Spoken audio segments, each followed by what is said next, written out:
Daddy, can you put her out?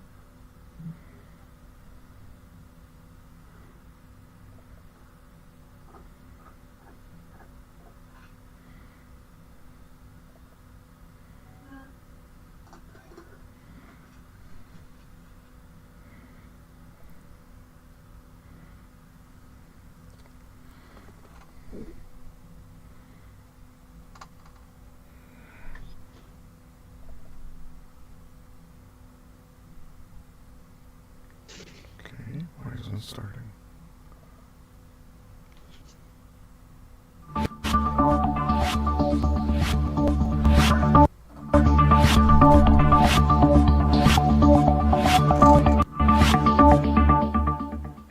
The following program contains scenes and language of a frank and explicit nature. Viewer discretion is advised. In 5, 4, 3, 2, live now. I don't know, Mike. I don't know what you're talking about. Everybody's, he's a macho. Savage, you're listening to Mike TrashTalkingRadio.com. The best in the business. Say it to macho. Wrestling fans throughout radio land, listen to Trash Talking Radio at TrashTalkingRadio.com. Every Tuesday from 7 to 10 o'clock. You hear guys like myself, so you gambling giants, come on.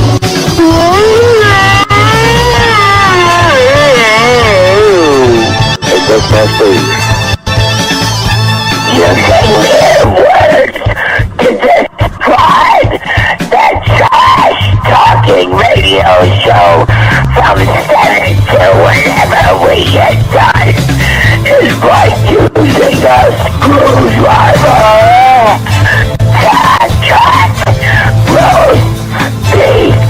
This is Smooth Emerson, the other half of the Rock and Wrestling Connection.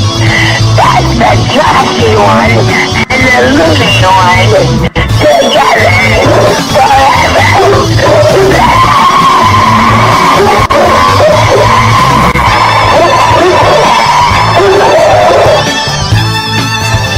Hello, ladies and gentlemen, this is Ivan Kolop. I'm here to tell you about Mike Talking Trash. With the Trash 7 to 10. Tuesday night, you got to listen in. It's the best around, the best in town.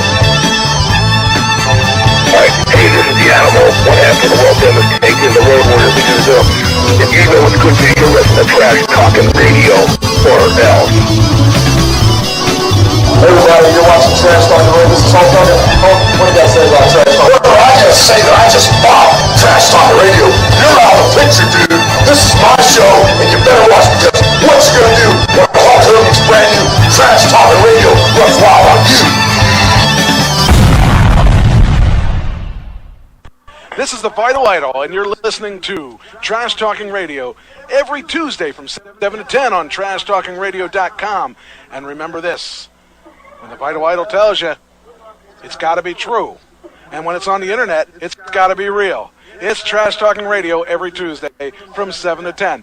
I am the top of pop, the king of swing, the international rock star, way above par, the host with the most, Mr. Tuesday Night, the Vital Idol, Classy Mike Trash, and thank you very much.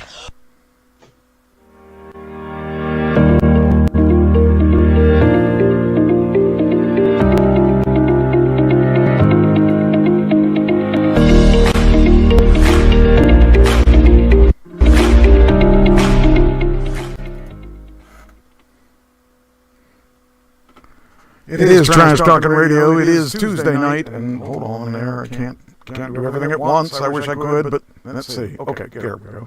Now I need to put us on the screen.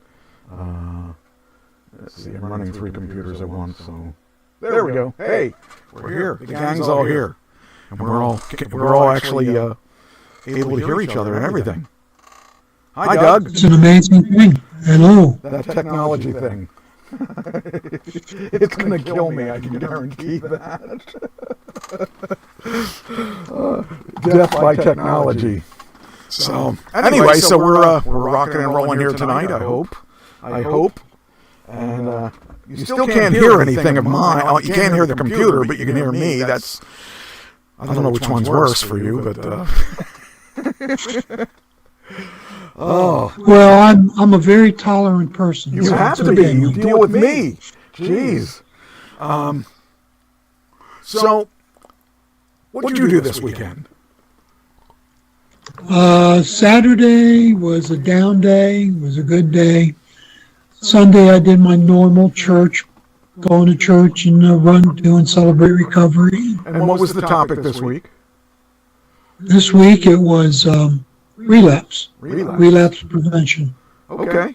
So you're preventing people from relapsing. Trying to give them skills. Skills. So they won't Man relapse. skills. Yeah. Well, that sounds like a good mission. So whether they take the advice or not is, that's always the question. Well, that is a big question, and I'm adjusting volumes while we're talking, so I'm trying to figure out which of these is you and which of these is me. Hold on here. Okay, 1, 2, 3. Yeah, okay. Talk again so I can see if you're in the same channel. 1, 2, 3. 1, 2, 3. Okay, we're in check, the same. check. Okay, so we're in the same channel. So that means we can eliminate one of these. This one I can eliminate. Okay, so check 1, 2. All right. Check 1, 2. Yep. Check 1, 2. Perfect. All right, we got it all, I think. So we won't have us duplicating sounds and everything. So it's hopefully going to be a smooth show. Anyway, so I played out Friday night at a Halloween party. Tell me about it. Tell me about it. It was awesome. It was the reason, I remember now the reason why I became a musician. This was the reason, because I got that feeling again, that feeling that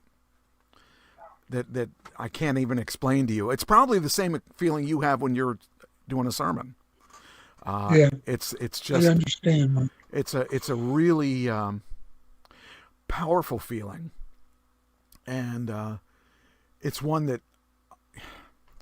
I don't know. I live for that. I live for the feeling of being up there on stage, and I got to do it again, and it that's 2 times this year, and 2 different bands 2 times, so that was kind of fun. And then at the end of the night, I mean, we were on fire. We did really well this weekend. I mean, we didn't play perfect. You don't play perfect because,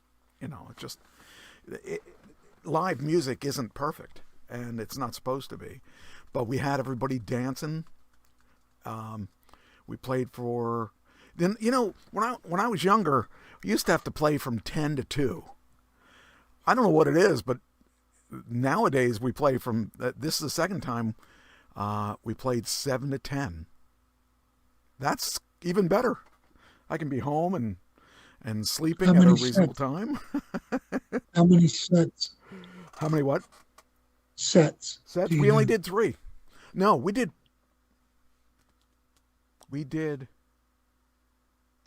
Yeah, we did 3 sets. Yeah. So, yeah. And the other place that I played with the other band, we only did we do 2 or 3? We did 3 there too. So, yeah, I'm digging this 3-set stuff. It was fun though. The crowd was very responsive. They liked the music we were doing.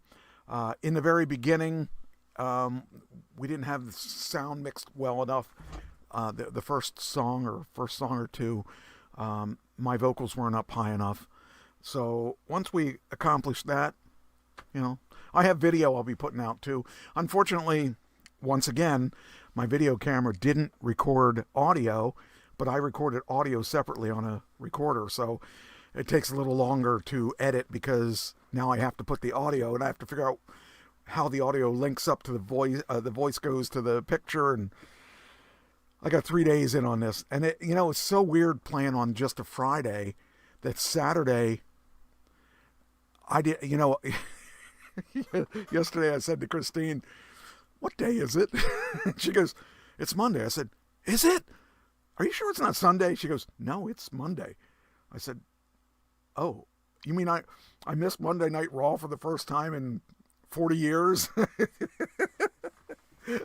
I really, truly thought yesterday was Sunday. And I said, oh boy, I better work on the show. Because I spent so much time editing that video. Man, it takes a lot of time to do it the way I'm doing it. So, but, you know, like I said, I'm very happy with the results of the night. They loved us. They want us back, and so it's nice to be wanted. Which band is better? Well, I would say that the band number one, Stoneface, the one from Friday, is better. Only because we've been playing together longer. Band two has the potential to be as good, but there's probably going to be a change this week. We're probably going to fire the drummer. And we have another drummer, which I brought to the table. So if we do fire him, we have another drummer. And the other drummer is better, a lot better than this drummer. Because this is a rock drummer, and he knows how to play rock music. What we have now is a jazz drummer who doesn't really know rock. And he's good, but he's not rock. Yeah. And he's a really close friend to the bass player. So it's going to be really sad to break it to him that we're not going to, unless we change our mind, I really don't want to lose the other guy just because he's working hard with us, but he's just not cutting it. And the guy that I brought, we auditioned somebody last week. The guy that I brought is really good, and I've known him for a while. In fact, I got fired from his band. I got fired for being too ambitious. So, how can you be too ambitious? I have You're no pushing idea. Pushing them faster than they want to go. Well, the thing is, the guy that fired me said that the band took a vote. I checked with the other two members of the band. Neither of them voted to kick me out. So it was just the bass player didn't like me. And it was his band, so he said the band voted me out. And they didn't vote me out. He voted me out. Because the both members of the band said, we thought you quit. I said, no, I didn't quit. So, it happens. It is what it is. And I don't, it happens for a reason. But I hope Kevin does get to play in this band. But like I said, the bass player's friend is the old drummer, but he's just not a rock drummer. He plays jazz and he doesn't know the music, and we're playing songs that are like they're everyday rock songs, so it shouldn't be that hard. So I don't know. I feel bad for the old drummer because I like him. He's a nice guy, but he's just not cutting it. And plus, well, he did something really bad. After the first gig, he said we played too loud, and it was a real small place, and he's in the back, and all the sound was bouncing all over the place. It was loud for him because he's in the back. It was not loud for us because we were out front. And, he said if we ever play like that again, he's going to quit. Well, my guitar player... That was the wrong thing to say. Yeah, my guitar player took that to heart and said he doesn't like being threatened, so he wanted to get rid of him. And I was, on the fence because I don't like to see someone get fired because I've been fired enough times in the past couple of years because every band I've been in, I keep getting fired, except these last two I've stuck with. So I don't know.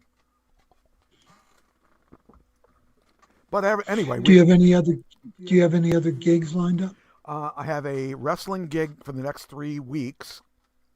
On a Friday. Well, the next 2 weeks on the next 2 weeks on a Friday. Actually next 3 weeks on a Friday. I have a band gig the 22nd of November. And there's a wrestling gig that day, but I'm not going to do it because I'm going to be playing. And they didn't need me anyway. So that'll be interesting. And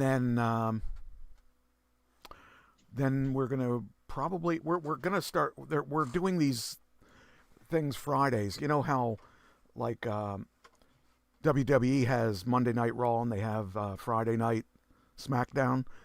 Those are those are the basic shows. So we're going to start doing that on a regular basis, and we're hoping to keep bringing more people back, because last time more people came than the first time. So we're going to start doing regular shows, and then we're going to have big shows that are going to be on Saturday. Whenever our next big Saturday show's November 22nd. Speaking of all my hobbies coming in at the same time, I saw an ad for it's a commercial of some sort, and it's a commercial for, it's called the Wrestling Vignette. I have no idea what they're advertising. Anyway, they wanted a butler, and so I sent them a message saying, I own a wrestling school, I own a building, I own a ring, I think you need me. And that's basically what the thing was I told them. And I don't know if it's going to do anything, but I got a message from backstage by the looks of things. Let's see if that's it. I just got that just now. I want to see let's see what it is. Because if that'd be funny if I could announce that on the air. But I figure if we could get our school involved in that, we'll let's see what this is. Thank you for your... Oh, nope, that's not that one. It's another one. That's one thing I worked on. And then I also saw an ad on Facebook looking for small businesses. And they want to showcase those small businesses. They want to give us a 15-minute segment. I mean, not us in particular. I hope they give it to us. So I sent them a message too. Told them I have this school and we're trying to better the community and this and that, and basically we're going to see if that works too, because that would be good publicity for us, especially if we could do. We have to shoot our own 15-minute segment if we get it, and we have all the equipment to do that, and if we have the Monster Factory, we can show students actually working out and trying to be wrestlers. So that's something that is another thing I think is exciting, because a lot of this stuff is really coming together. I don't understand it, but the world works in some strange ways. So that's the other thing I'm working on, and I don't have a car anymore. So I am carless. No, but you got the blue one, right? Yeah, but I kind of consider that Christine's. But I'm going to be driving it Friday. So, it's kind of funny, because all my life I've always had a car, and right now, actually, I have two cars in my name, but neither of them I drive a whole lot. So, but we'll see what happens. I'm still looking to see if I almost had a car. It was in Florida, and I was trying to wheel and deal with the guy, and he sold it out from under me. And they were really slow to get back to me. I think they didn't want to sell it to me because I was asking. I told them, look, that car goes for this much. You want this much, but it's not worth this much without this. And I made them an offer, and then 2 hours later they said it was sold. So I guess someone thought it was worth what they wanted for it, but it's really not. Because I'll buy a brand new one for just a couple bucks over what they were charging for it. Let's see. Is there anything else that I need in the opening? That's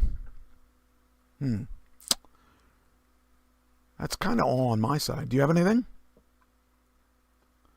Well, my daughter's coming to visit from Wisconsin. Oh, that's cool.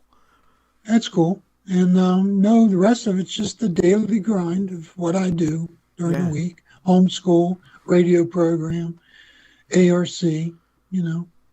That's cool. Try not to get my wife mad at me, which is a full-time occupation. Yeah, And, I can relate to that, even though I'm not married. But yeah, there are times when she's, there's things that you gotta accept when you're with someone, and she needs to accept that when I'm playing blackjack and poker on my computer, on my game, on my TV. Like last night, for instance, and I was not winning.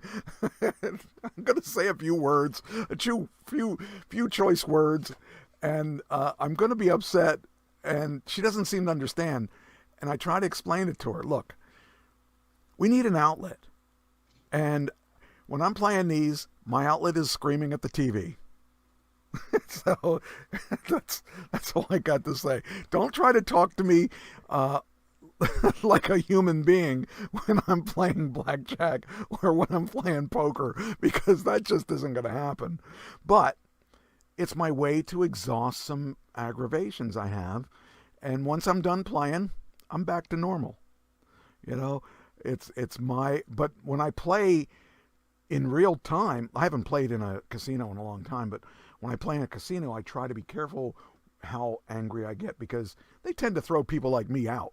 So I don't, you know me, I'm pretty easy. I mean, my temper is really difficult to get irate, but when I play, I don't like to lose, especially when they get blackjacks after blackjacks after blackjacks, and 21s after 21s. Like, I'll have 20, he'll get 21, or I'll get 19, he'll get 19. I'll get 20, he'll get 20. I'll get 17, he'll get 17. And then he'll take me and take me for a ride, Like when you think, oh, I got this one, he's not going to beat me at 20. Then he gets a 21. Those kind of things tend to irritate me because it's a computer, and they're cheating. They are cheating. There's no way. And it's like, I have $15 million in the blackjack, and I'm up to 700,000 in the poker. I had $4.5 million in the poker for a while. But in real life, I wouldn't play those hands. I would not play a hand that was $10,000 a hand. I just wouldn't. I'm cheap. I wouldn't play. I would play $10 hands maybe in blackjack, but that's why I would never play poker, because I'm terrified of losing money in real life. But it's just every once in a while I like to play. Well, every once in a while, every day I like to play blackjack, just a little blackjack. So that's the way it is. do you know that I played poker in the World Series of Poker in Las Vegas? Yeah, well, I knew your son-in-law is a player. Yeah, well, it was tag team, so I had to play one hand. Oh, okay. And I was so bad that the dealer coached me. There's a game out in Vegas that I loved. It was called Blackjack Switch. And what it is, you got to play two hands. But you get 4 cards, you get two at each, and you can actually switch the second card with the other hand. I love that game. I've never seen it anywhere but in Vegas. Very cool game. And I won a lot of money in that game. I remember I went out there with Jamie back in the day, and we're sitting there playing, and I started making money, and I was like, ooh, I was losing everywhere. But this blackjack switch, I was making money.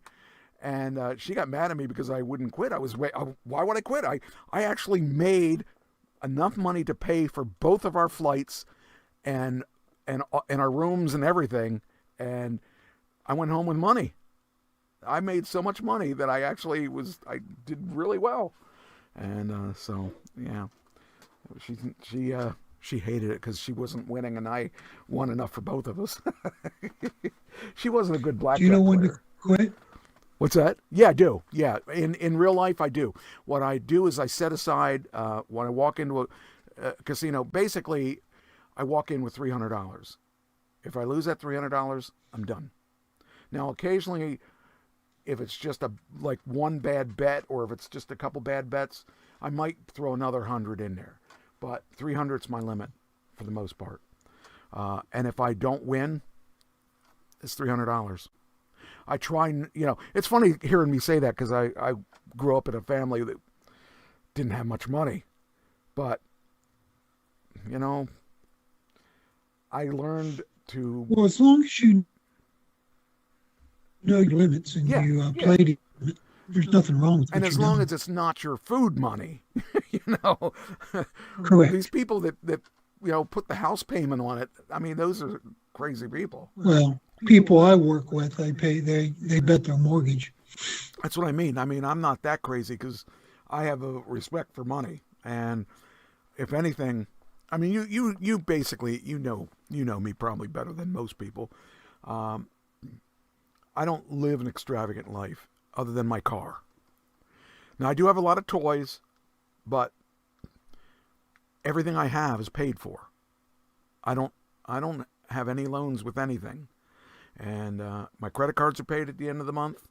Everything is paid for at the end of the month. I don't owe anything. So that's why every once in a while I get extravagant and do that kind of stuff. I haven't been to a casino, though, a real casino in years. I'm okay with it, too. And I got a lot of fun stuff going on with my bands and stuff like that. And my businesses. I mean, my businesses are doing pretty good. So, I mean, I'm not making any money in the school yet, but I didn't expect to make money yet. I'm not making any money in the guitars yet, but I'm not expecting to make money yet. I am making a little money now in the bands, which is good. So, I mean, I'm doing okay. So I don't really stress over it, but I'm also cheap when it comes down to things. I don't buy things I don't really necessarily need, except for this stupid radio show that I've been buying a lot of stuff for, trying to fix the problems we're having. But at least we can talk now, and at least it's not, the microphone isn't crazy. And I found out that I blew my mixer up. But it's funny, I thought about it.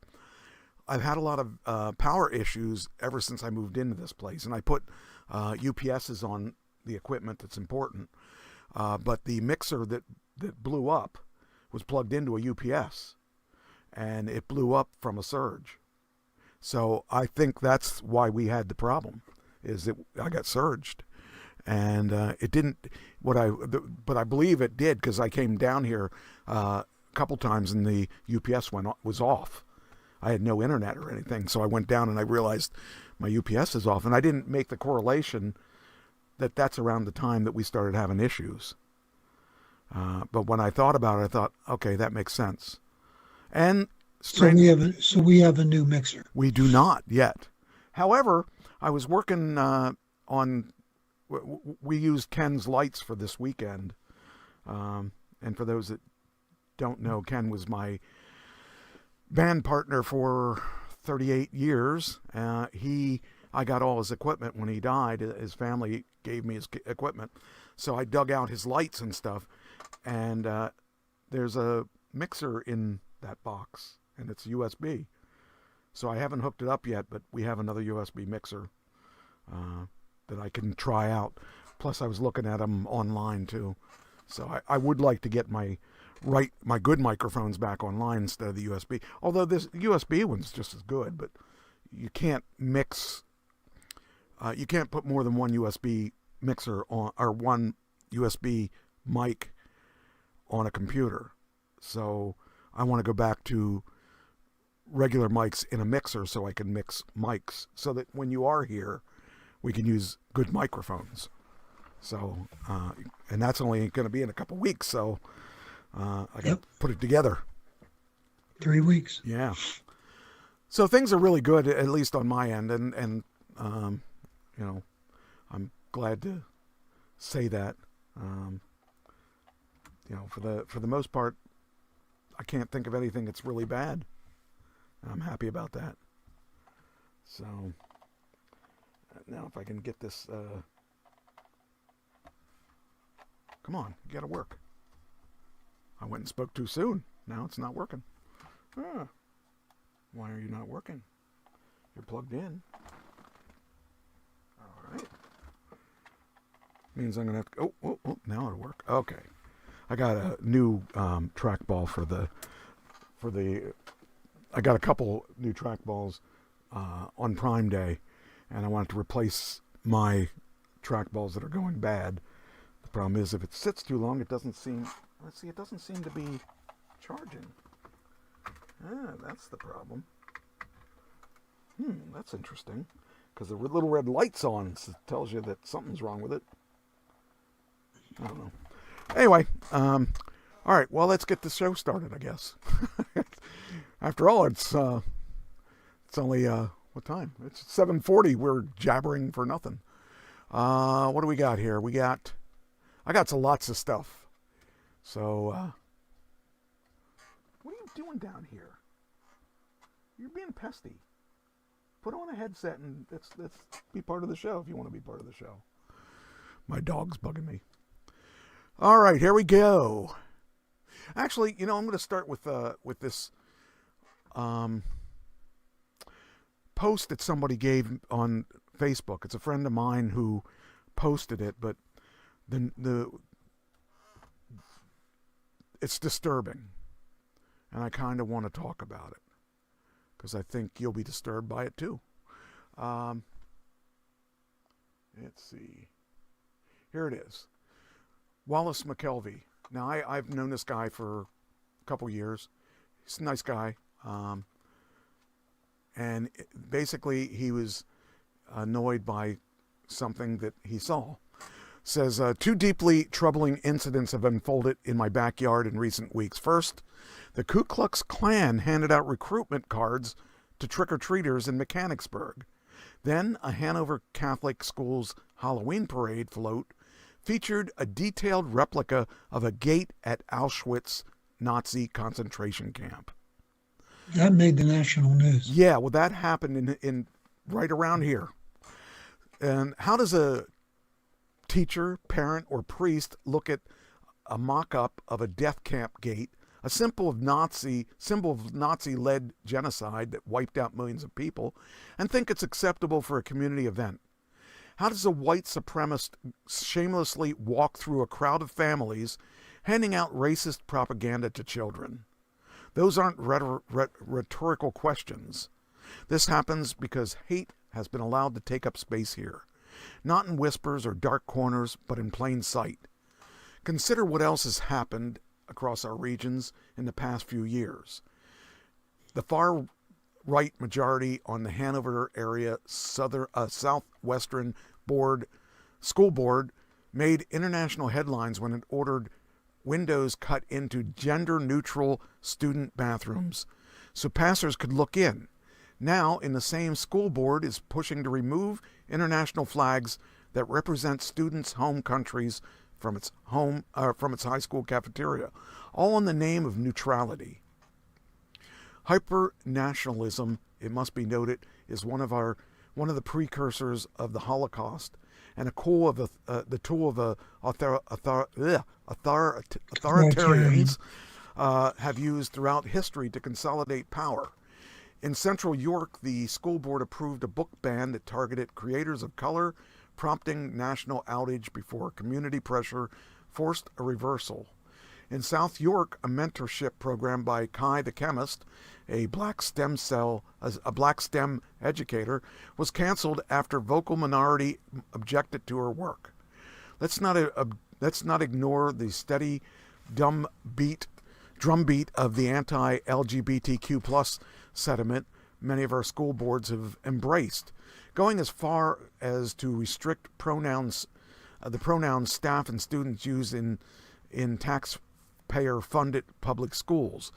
Just a few months ago, prosecutors say a group of LGBTQ plus folks were assaulted in front of the courthouse in downtown York. After all, and through it all, the Confederate flags, the banner of rebellion that sought to preserve slavery, flap proudly from porches and pickup trucks across the region that was never part of the Confederacy. The normalization of hate is not new here, although it's been enabled by the rhetoric embraced by the National Republican Party. In 1969, York erupted in racial violence so fierce that the National Guard members were deployed in the streets. 2 people died, including a 27-year-old Lily Bell Allen, a black woman gunned down by white gang members as a police officer. Later elected mayor of York City, allegedly shouted white power. It took more than 3 decades, not dogged reported York Dispatch reporters, before the community reckoned with her murder. Today, York County still bears those scars. We have history as a warning, and yet in the year 2025, we are letting bigotry masquerade as tradition, humor, or heritage. The most chilling part is that the extremists act out. It's how many decent people look away, how quickly we explain it as a mistake, a misunderstanding, or just one bad actor. When clergy equivocates, is that what that word is? When elected leaders stay silent, when neighbors shrug, they send the message that hate is tolerable and that it belongs here. Indeed, some of our elected officials seem set on ignoring the lessons of the past. Dover area school board members, for example, hired one of the attorneys who filed briefs in its infamous intelligent design lawsuit, and most recently questioned the AP history textbooks lessons about civil rights and manifest destiny. We can't keep treating hate as an unfortunate backdrop to life in central Pennsylvania. It's a toxin, and it spreads when we ignore it. We need to teach our kids the truth about history, the Holocaust, slavery, segregation, institutional biases, so we can recognize hate when they see it. We need to challenge leaders who cloak prejudice in policy. We need to remember Lily Van Allen's name, not as a relic of the past, but as a warning of the present. The test of the community isn't whether hate appears on its streets. It's whether good people stand up, and when it does. Are you paying attention? And this guy here, he's a good guy. It just kind of, it amazes me that 2025 we're working like it's the 60s. This kind of stuff shouldn't happen at this time. At least I don't think it should. The only thing I object to is blanketing all Republicans in that way. Well, which he did. Yeah, I agree. Because it's extremist. It's part of the Republican Party. Yes. It's a part of it. Right. But it's extremist. But it's also part of the other parties out there too. I don't think it's just the Republicans. I think it's just the ignorant people. And there are a lot of them. There's hate on the other side too. Yes. But the sad thing is that whole region, York, Hanover, has always been racist. There's a racist element down there. Yeah, that's a shame. It's been there as long as I can remember. Yeah. It's sad because it hasn't changed. That's the sad thing. Yeah. I just think that... to fly Confederate flags is an atrocity in my book. It's funny, when I was a kid, my older brother used to fly a flag like that in the back of his truck. And I couldn't understand why he would do that. And, it turns out that he was just an idiot. He was a racist. And people like that, they just don't, they don't deserve the time of day it takes to acknowledge them. So, and that's my opinion. And I had to say, I had to talk about that because that just was on my mind because of the fact that it's sad. Some of the things that he said in there were sad. Some things are questionable in his opinion, but most of what he said is a sad rendering of of our area. Yeah. Yeah, really. I mean, it is. I mean that some of that made national news. Yeah, yeah. Well, I when I read that, I read it from him first.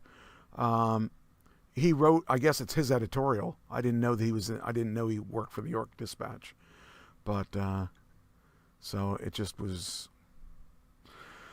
Yeah, you know, and he's The head of the Catholic diocese in Harrisburg apologized.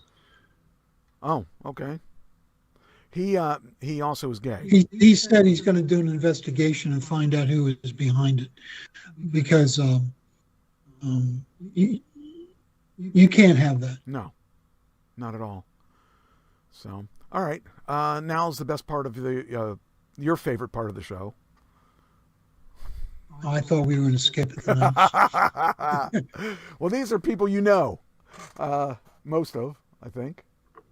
Although I'm not as ready as I thought. I thought I was ready, but I looked and I saw I don't have them linked to anything. So close your eyes for a second, because I got to get to that screen. The first person is Winona Ryder, and let's get some pictures of her. Hold on. Come on. Okay, there we go. Can I look? Yep, you can look.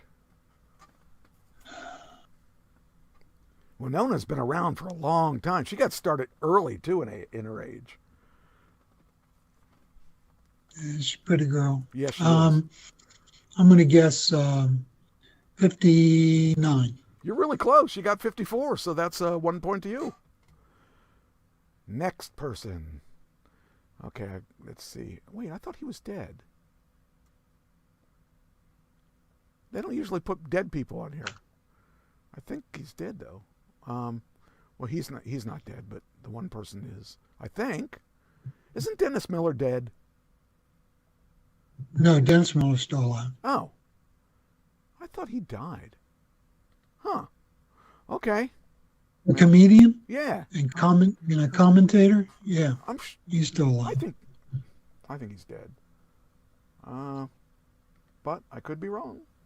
We're going to find out if he's dead or not now. Anyway, he's it's his birthday too.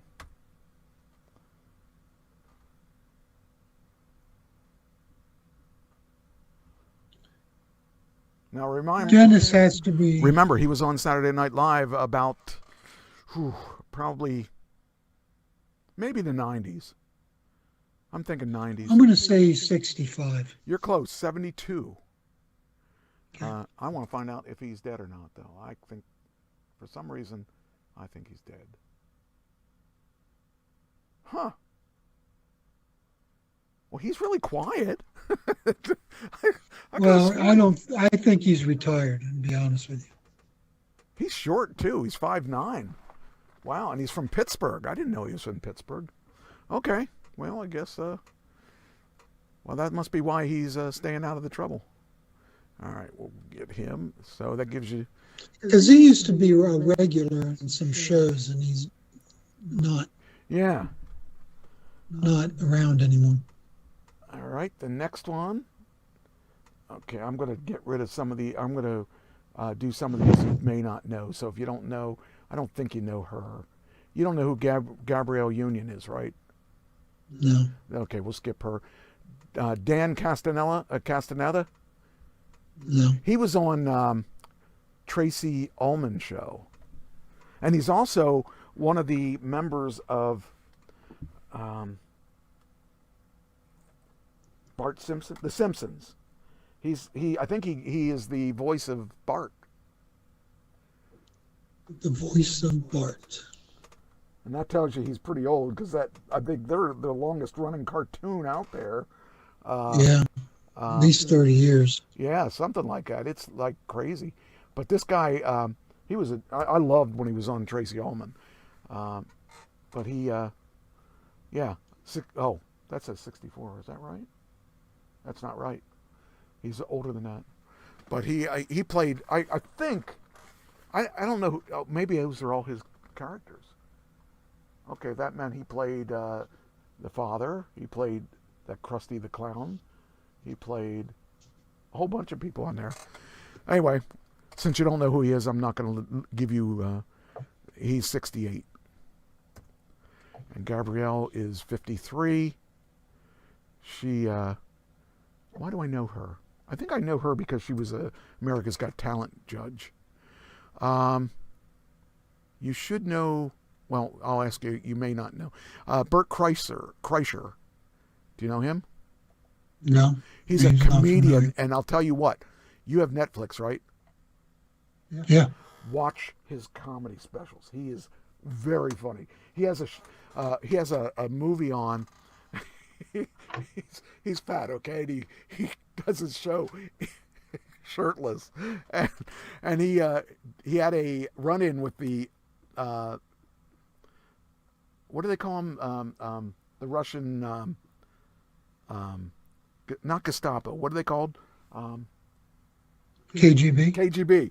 He had a run-in with the KGB when he was in Russia, and he talks about it on one of his specials. It is so funny. It is just crazy funny.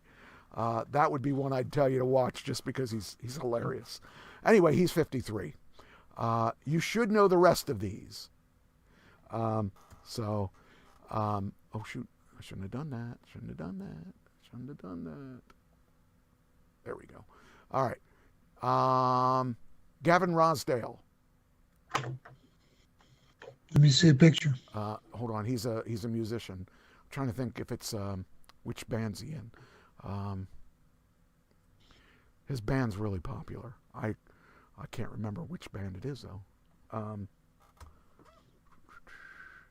His band is Bush. No. Yeah.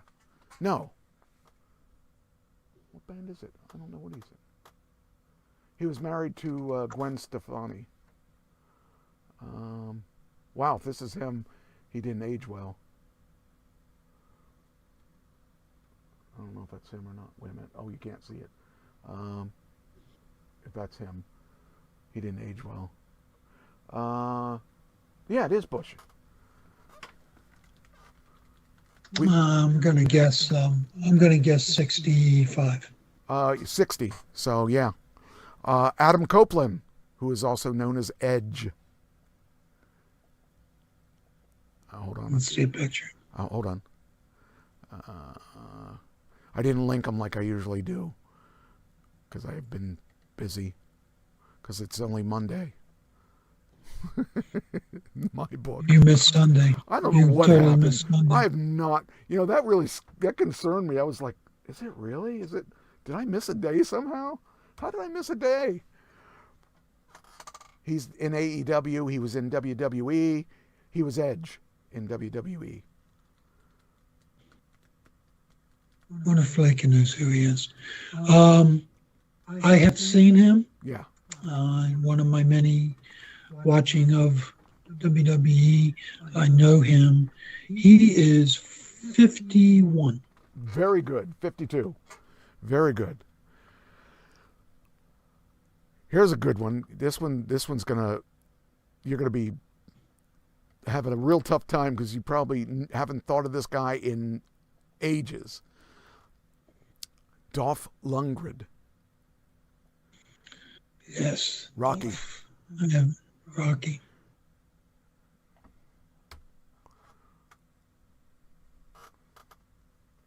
And he probably is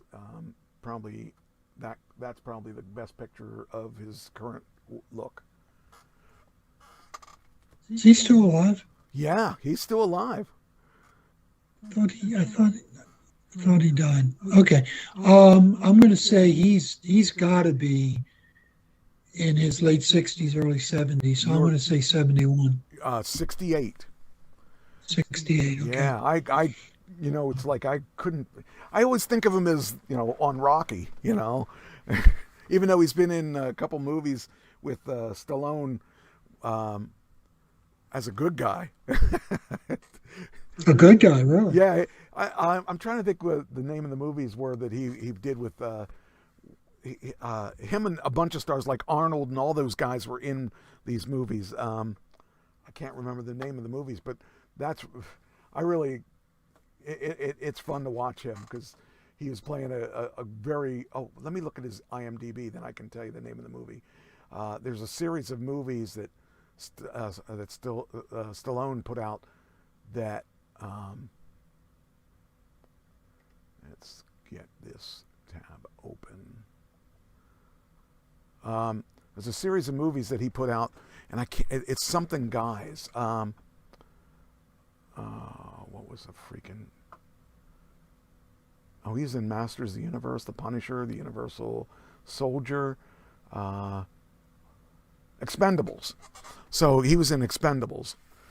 There's like an Expendables 1, 2, 3, and 4, and he was in all of them. But that was a cool movie. And what it is they're all ex-military guys that put together a group of guys that go out to right the wrongs and stuff of people. And it's kind of cool to watch those shows. So I don't know if they're on Netflix or not, but that's a fun series. As always, the further down you watch them, the worse the movies get. But the first couple look pretty good. So, did I lock myself up? I'm looking at myself and I'm locked up. Looks like I'm looking right at the ground. Oh, that's funny. Okay. Okay, we did him. We did Bert. We did Gavin. We did Adam Copeland. How about this one? Richard Dreyfuss. Richard. When I think of Richard Dreyfuss, I always think of that Alien movie where he did the mashed potato thing. Of course, I can't remember what it was, but it's the famous one. It was the what is it? Non-Encounter. Yeah. Close Encounters. Close Encounter. Yeah. He was in so many good movies, though.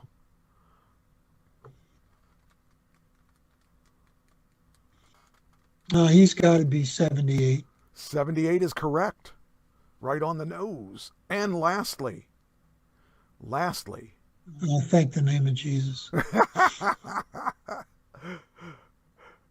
This one, you gotta know. I know you know the guy. I don't know if you know how old he is, but we all remember him as a teenager in Happy Days. Henry Winkler. Henry. He does a lot of senior stuff, so I'd say 75. He is 78. 78. You know, one of the first roles that I saw him in besides Happy Days was a movie called The One and Only.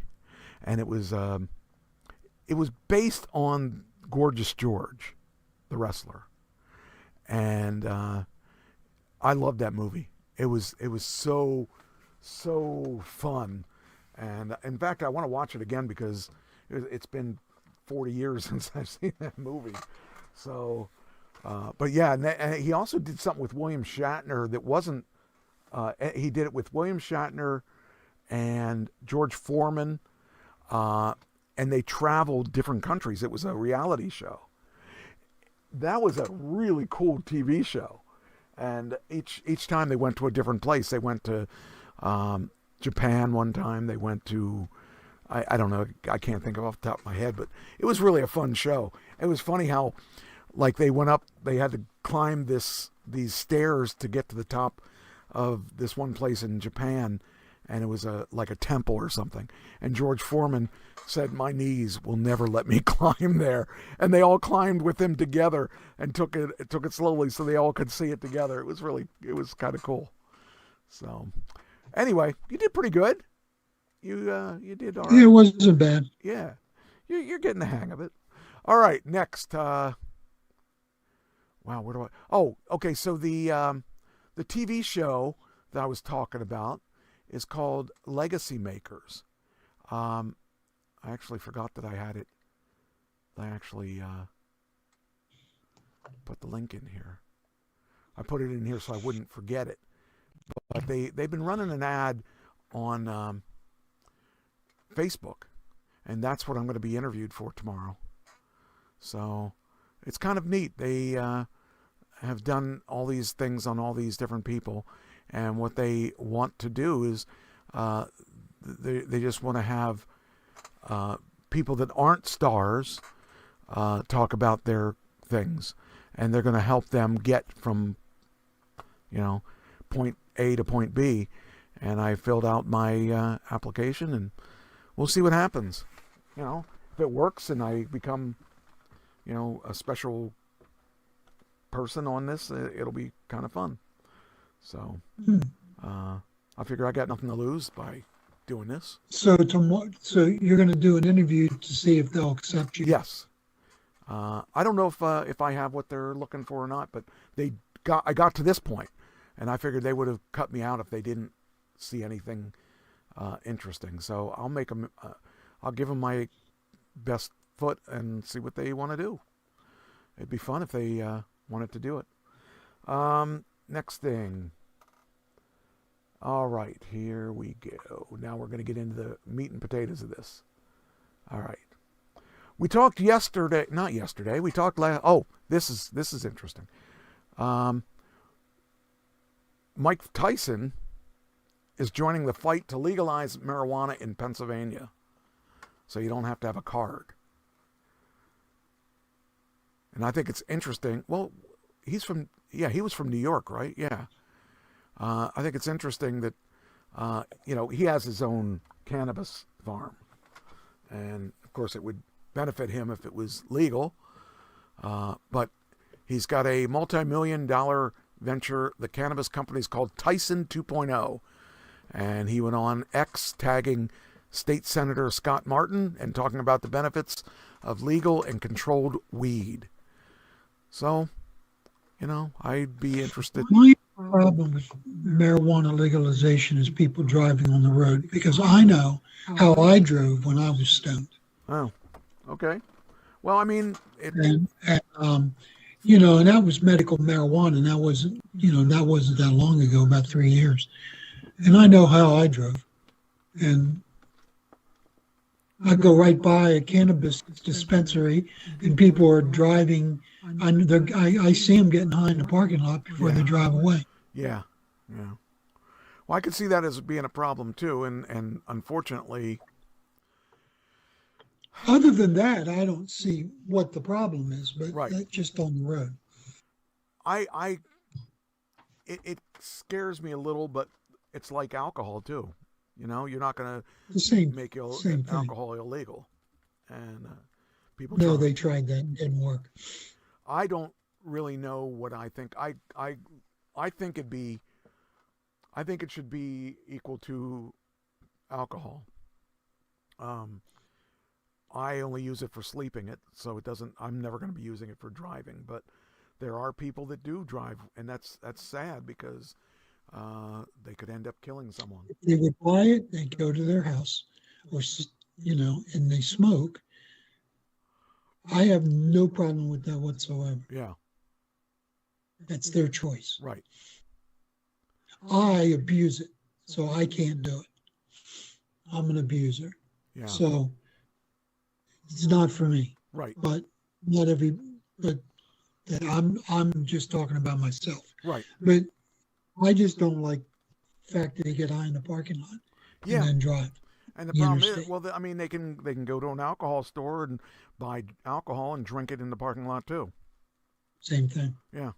They don't do that either. I mean, the bottom line is you've got to be held accountable for what you do.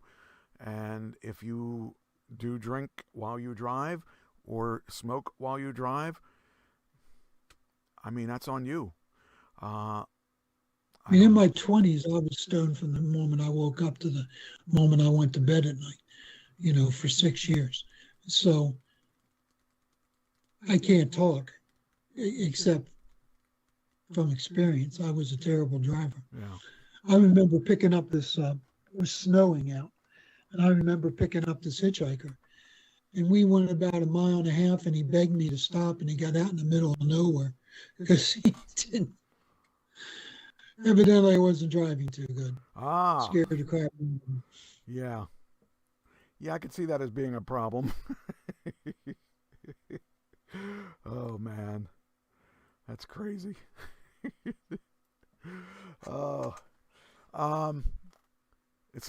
Tyson says, I did everything. I tried it all, and it says I tried cocaine, and it sent me on a spiral and down to hell.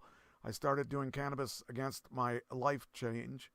I started boxing. I started getting in shape. I lost 100 pounds in 8 months. I started getting in shape. I started boxing and started making lots of money again, and that's why I'm an advocate for it. Yeah, of course, because you own a freaking cannabis company.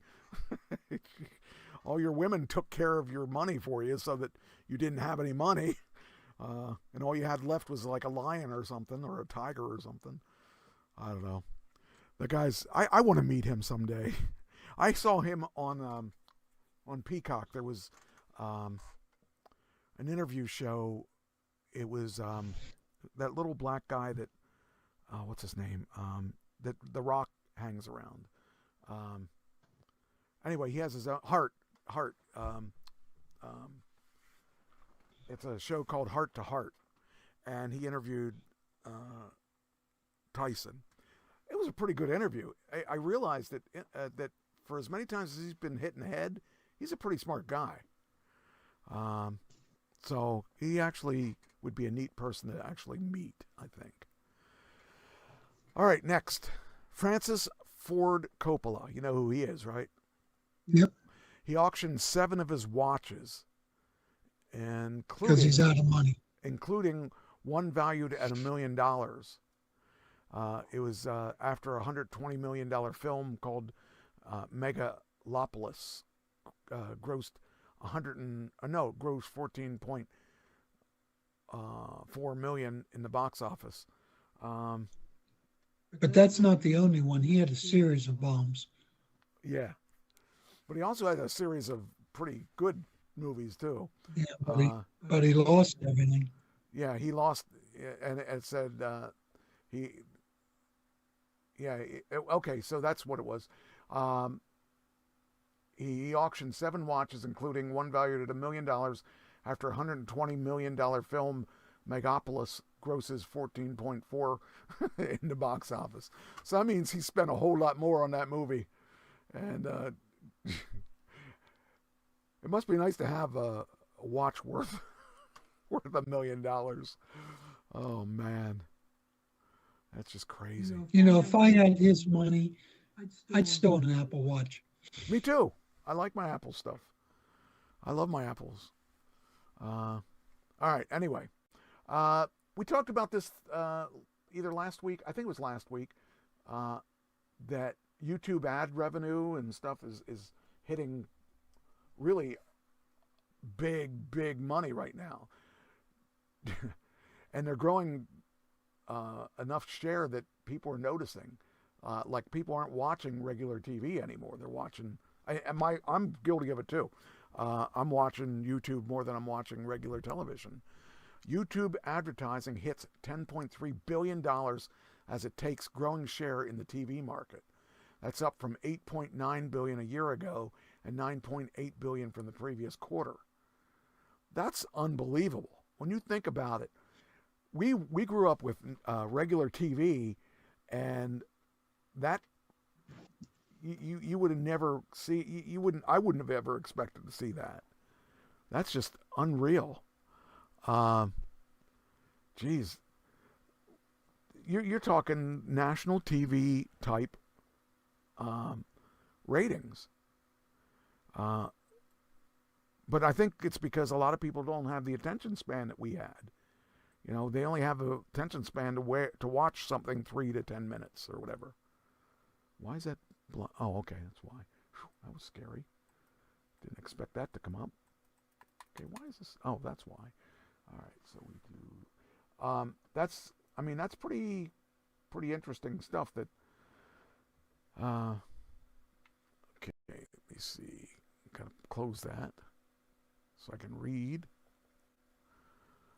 So it says YouTube hit $10.3 billion in its third quarter as the video giant continues to dominate the ad market. Alphabet, which is Google, reported total revenue of $102.35 billion, up 16%, year over year, and earnings per share is $2.87 a share, with both becoming in above analyst rates. So they're doing really well. And actually, Tesla's also doing well, I gotta say, just because I have a stock in Tesla. And but anyway, that's that. I thought that was interesting. Then is Tesla back? Yeah, and actually they've recouped their losses. Well, I wouldn't say their sales are way down from where they were, but they're working on they're getting there. So they're going to be okay. How about their stock? Is it rebounded to where it was? Yeah, it's like well, let's look. Let's see where. I think it's somewhere around 445. Tesla stock price. Here we go. 444.26. It's down 24% today, but it's bouncing all over the place, but it's staying within 440 range. I think the most I've seen it was I think I've seen 454 at one point. So they're doing okay. What was that? It seemed the trend seems to be going down. Well, Tesla's up. I mean, I just think about this. A couple months ago, it was $2.59 a share. All right, I don't understand what the graph means then. That's just today. That's one day. So at the end of the day. Oh, that's one day. Yeah, that's one day. That's one day. Let's pull up. Let's pull up like it's 5 day. 5 day it hit this, which was 470. Oh, I didn't know that. So let's do year to date. Let's do year to date. Oh, you're gonna love this. Year to date. There you go. And it's back. Yeah. Yeah, it's doing well. And 5 years, you're seeing a growth. Yeah. So, I mean, it's doing. When did you buy? When did you buy, Mike? 2016, I think. You bought in 16? Yeah. Okay. And I bought it originally at. So 9 years ago. Yeah, I bought it originally at about probably around 200 a share, and then it went up to like 500, it split, or went up to 600 and split. Then it dropped down like, I don't know. I'm doing really well. I think I invested. I want to say around 10, 20. I got about. Geez, I can't remember what I invested in. I think I put about 20 grand in, and it's worth 100 and probably 20 now. So, yeah, that's why I'm not selling it. I'm trying to hold on to it because it's doing really well. Let's see, it says in the past 5 years, it was okay. So it was around. I don't even know. I'm not even sure how to read that, but yeah, I'm pretty happy with it. I also have Aptera stock, which I bought it somewhere around $270 a share, and it just went public. And I paid 10,000. I bought 10,000 shares. And it's at $7.52 a share. So I doubled my money there. Yeah. Hey, pull up IBM. Okay. You have IBM stock? Because I just found out. No, I just found out I'm going to inherit it. You're going to inherit it. Wow. I'm going to inherit IBM stock. Who likes you? Yeah. I don't know how much I'm going to inherit. It may be 5 shares, but I'm going to inherit. They're pretty good. That's a tech stock. Tech stocks are good. Nvidia's a good stock. Microsoft is usually fairly good. Oracle's good. Amazon's a good stock. Nvidia just is doing all kinds of deals. Nvidia has been building server farms, so all the AI guys are jumping on Nvidia. So that makes Nvidia stock just go crazy. Tech stocks are a good way to, good tech stocks are a good way to secure your future, but you got to make sure you pay attention to them after, occasionally, because they can go bad just as quick. Like Tesla went bad really quick, but you knew that for the long term they were going to recover. But that short term, it was really brutal. So can you do 5 year on this? Sure.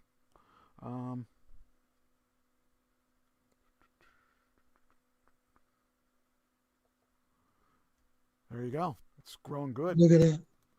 Yeah. So. Yeah, that's. Did you know that they have mutual funds now that are biblically responsible indexes? In other words, they don't invest in businesses that support abortion. They don't invest in businesses that discriminate. They don't invest in businesses that do other things that biblically oriented people don't like. Okay. And IBM's, I don't know if it's one of them or not. I just know that I'm going to inherit some IBM stock. That looks pretty good for 5 years. Oh, yeah. IBM's been a good stock for a long time. Sure, yeah. Well, what happened was my father-in-law invested in IBM. So he worked for IBM, and he bought stock regularly each year. He got so much from the company, they would match what he bought. Right.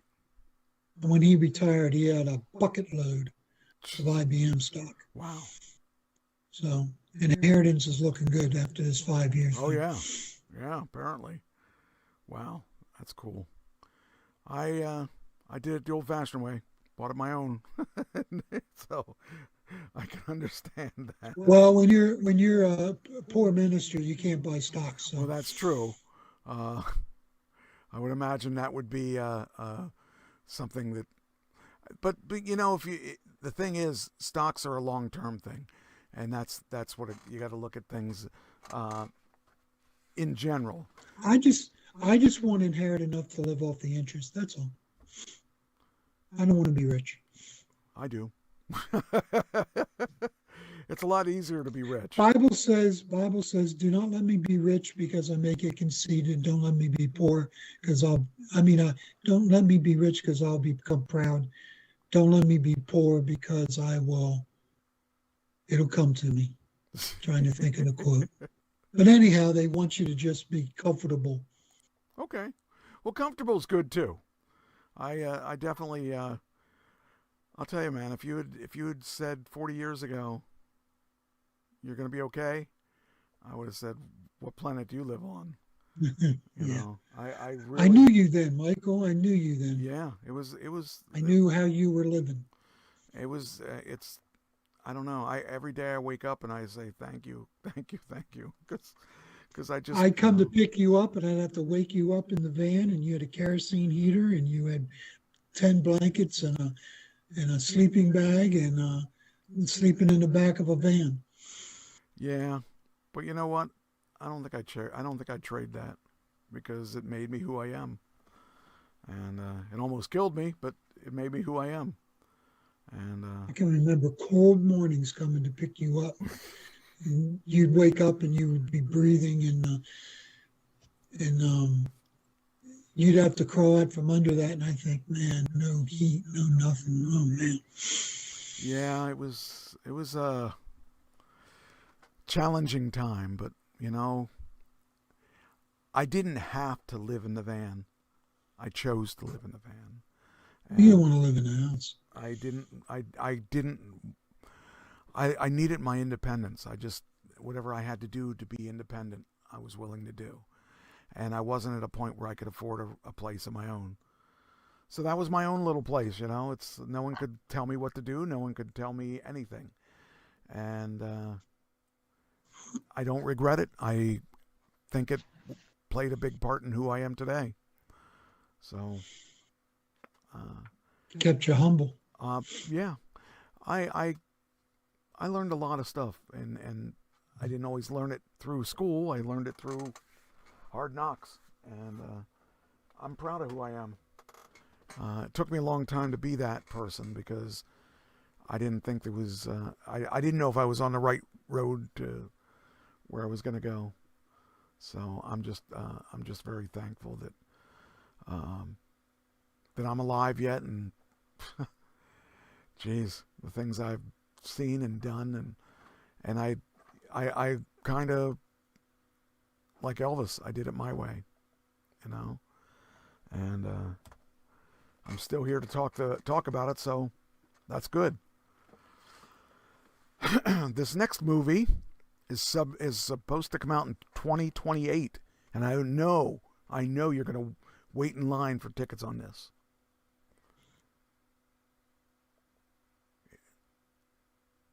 This is the one you're waiting for. Hello, Kitty. Hello, Kitty. A theatrical version of the character that it's been in the works for a long time. I guess if you're a kid, that would be something you'd be looking for, but there was no Hello Kitty when we were kids. No, there wasn't. It's funny. But I know I had a girlfriend that used to be into that Hello Kitty thing. I was like, what is that? She was an adult. She had a Hello Kitty robe or whatever, and it had a little cat's head on it and stuff. I didn't get it. But anyway, yeah, that's going to come out in just a few years. All right, next thing. What kind? Oh, you got a Subaru, right? Yeah, I got a Subaru. Okay, report reveals which cars are most likely to get pooped on. Oh, that's right. Yes. I forget where I fit. I don't know. I didn't read the whole thing. There's a color. Is your car a poop magnet? Overall, brown, red, and black cars are most likely to be pooped on, whereas lighter colors such as white or silver tended to be spared from poop. As far as brands, Ram trucks seem to be the most affected by bird splatter, followed by Jeep, Chevrolet, Nissan, and Dodge. Guess what? Tesla's not on there. Huh? Tesla not. Actually, my other car. No, they get peed. No, Tesla gets peed on. Yeah. Oh, yeah. I got that video clip. I kept that video clip. Let's see. What color's your car? It's silver. Silver. Let's see. Silver gray. Okay. That would be this one. Silver gray. That's what it is. I guess yours is 7th most likely to be pooped on. Is that how that works? Yeah. Oh, no, they put a Tesla in here. No. Better. Tesla looks like it's 7, number 7. Subaru's number 10. But yours is silver. That's funny. I find the weirdest articles sometimes. Okay, what's this about Taylor Swift? Taylor Swift had something too. What'd she have? I forget what it was. She's on that tour. She's doing really good in that tour.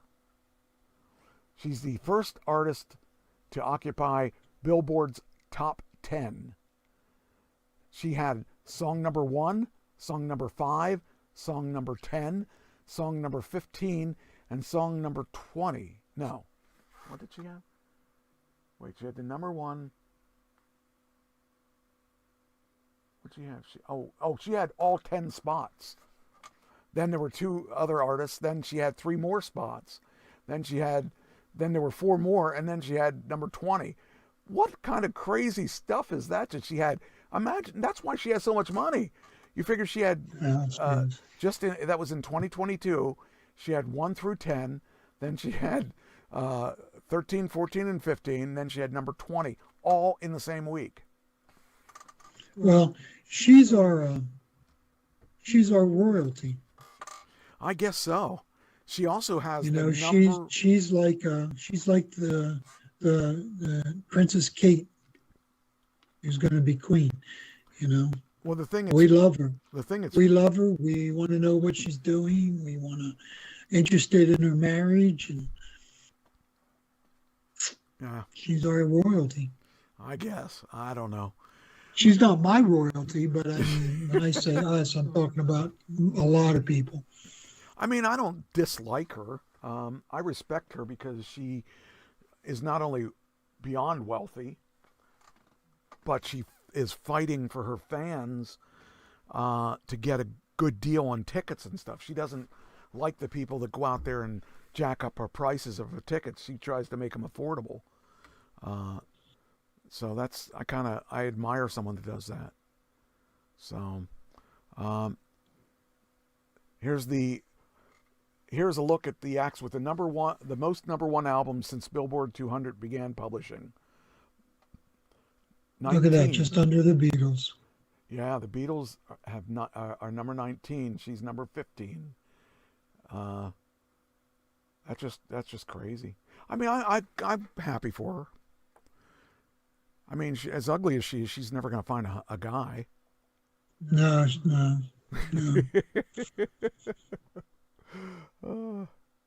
Then I saw this article that I thought you would really appreciate because how and why to self-forgive. And I thought about this. It took me a long time to self-forgive. I mean, it took me a long time. And I realized that was one of my biggest problems, is that I would never forgive myself. I mean, it took me 8 years to get through Pam. And, it just, I think that if people would learn to forgive themselves and let themselves be who they are, they'd be able to live a much better life. And I think that's one of the things that I had to learn about myself. You might be doing the dishes, taking a shower, or walking the dog when it happens. Seemingly out of nowhere, your mind circles back to those old, deep-seated feelings of shame about a time you wronged someone or felt intense embarrassment. Even though you thought you moved on, you might get frustrated with yourself for dwelling, wondering why I can't just let it go. You know, the thing about this is that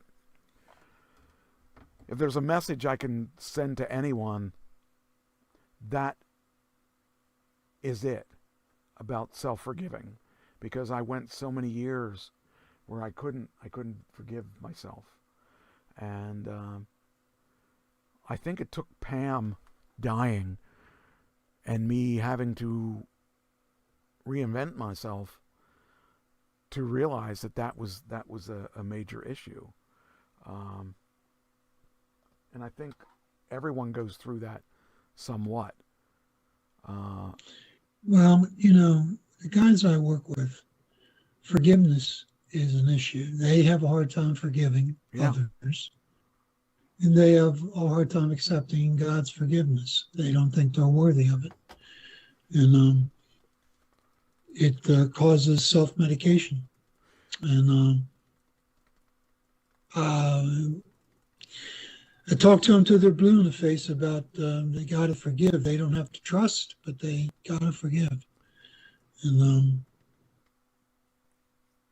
they got to accept God's forgiveness, because He accepts us as we are. He expects more.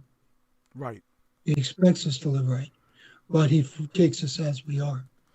And the thing guys have a hard time accepting that. The thing that's weird about it, or for me, I felt, is that I felt God accepted my forgave me, but I wouldn't let me forgive me. And accepting God's forgiveness is hard. I didn't have a It's problem. the same thing as self-forgiveness. But it isn't. It It wasn't. I didn't think it was, because I didn't feel that that God was holding on to things. I felt that I was, and I felt that I wasn't able to let it go, and I felt he let it go. I just felt that I couldn't let it go because I felt that I had done bad things. And by the way, I'm writing a book right now, and you know how you write your things when you write them? I'm writing a deep book about myself that's meant for a specific person. I'm writing an autobiography too. Well, this is really meant. It's meant as a selling tool for me, but mine is just I want my grandkids to know who my wife and I are. Oh well, mine's meant to sell. My. I know. But, yours is meant to sell your story. But it's really turned out to, because the guy that told me to write the book said, you know, make things up. And I'm not going to make things up, and because I got a lot of stuff that's real, that really explains a lot about me and what the goal is. And so I decided I'm going to be brutally honest to the point that I have to put it aside because I'm revisiting things that I don't really want to talk about. But it's going to be genuine and it's going to be real, and so it's going to be available for sale too on Amazon. So we'll see if it. There you go. If it is. You're going to self-publish? Yeah. But I don't expect it to sell, but I expect it to get the attention of who I want it to get it. But I can also go on speaking tours too, and it'll be easy to speak about it because it'll be real. It won't be lies about what I did and stuff. It'll be things I really did do, and yeah, I think it'll be pretty good. I think. I just question whether anybody would care enough to buy it because they don't know who I am. So, you know, I'm just crazy about stuff like that. I expect a signed copy. Do you want it signed by anybody in particular? Well, not you. Just, okay. Well, I know a lot of people. Random. I know a lot of people. All right. What's the most misspelled word in Pennsylvania? Pennsylvania? Believe it or not, I don't think that's a word. The most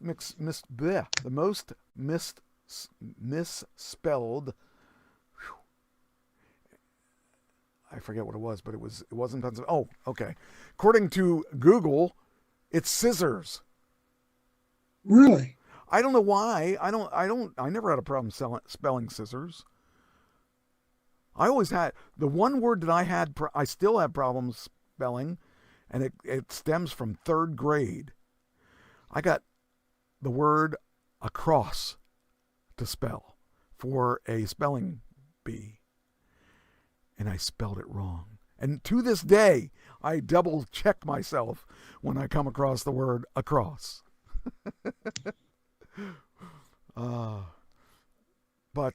Yeah, Pennsylvania, most misspelled words. Oh, where is it? Well, that's not it. What do you want? Don't bug me, little dog. Wait a minute. Let's see here. I thought there was going to be more in here. Okay. Well, scissors. Scissors is the most misspelled words. I can't imagine not being able to spell scissors. Next thing.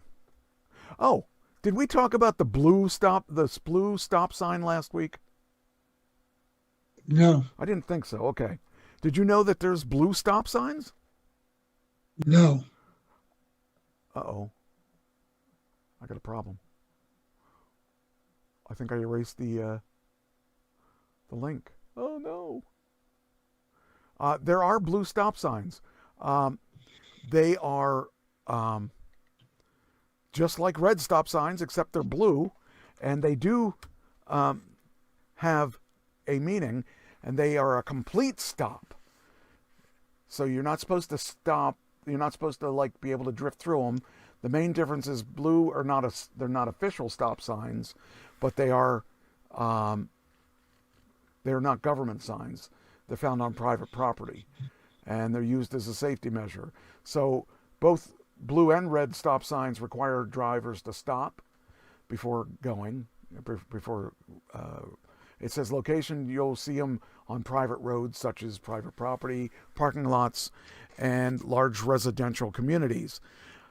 These signs are not legally enforceable like a red stop sign is, and they cannot be used by the police to give you a ticket. But they actually are blue stop signs like this. I didn't know that. I'd never heard of a blue stop sign before, but they are actually real. All right, next. Would you buy a haunted house? No. Me neither. Believe it or not, 2/3 of Americans would buy a haunted house, according to the New York Post. I wouldn't buy a haunted house because I don't think there is such a thing. Yeah, me either.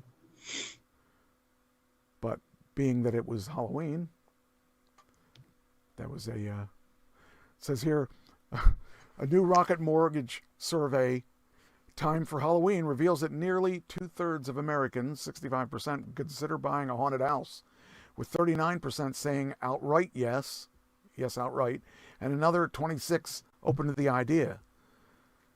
I wouldn't buy this house because it's haunted. I wouldn't buy this house because it's falling apart. To me, that's more the reason not to buy a haunted house, because a lot of times the ghosts don't keep up with them.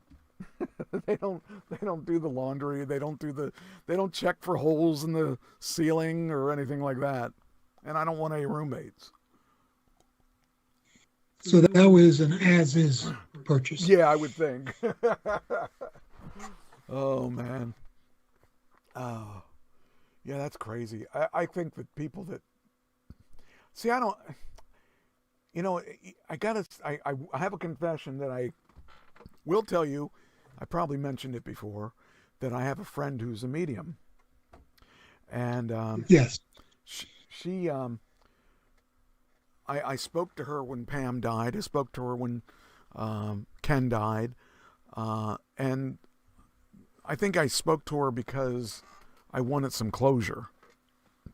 Even though I don't really believe in that. But I felt I felt I had to. And I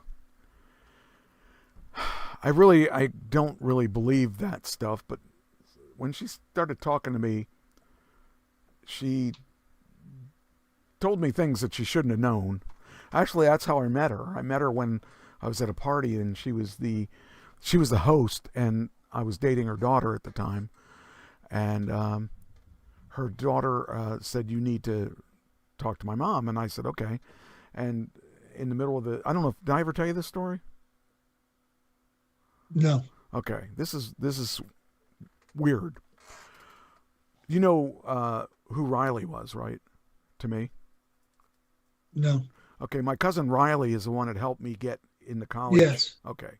Yes. He also went to Hack. Well, we were talking. Well, there were a group of people there, and she went into her mode or whatever it is. She said, "I see a guy doing this," and it was a guy, looked like he was drumming. And she said that someone in this room knows who it is, and nobody said anything. And of course, the only thing I thought of was Reily was a drummer at one point. And I said, "Well, it might be me."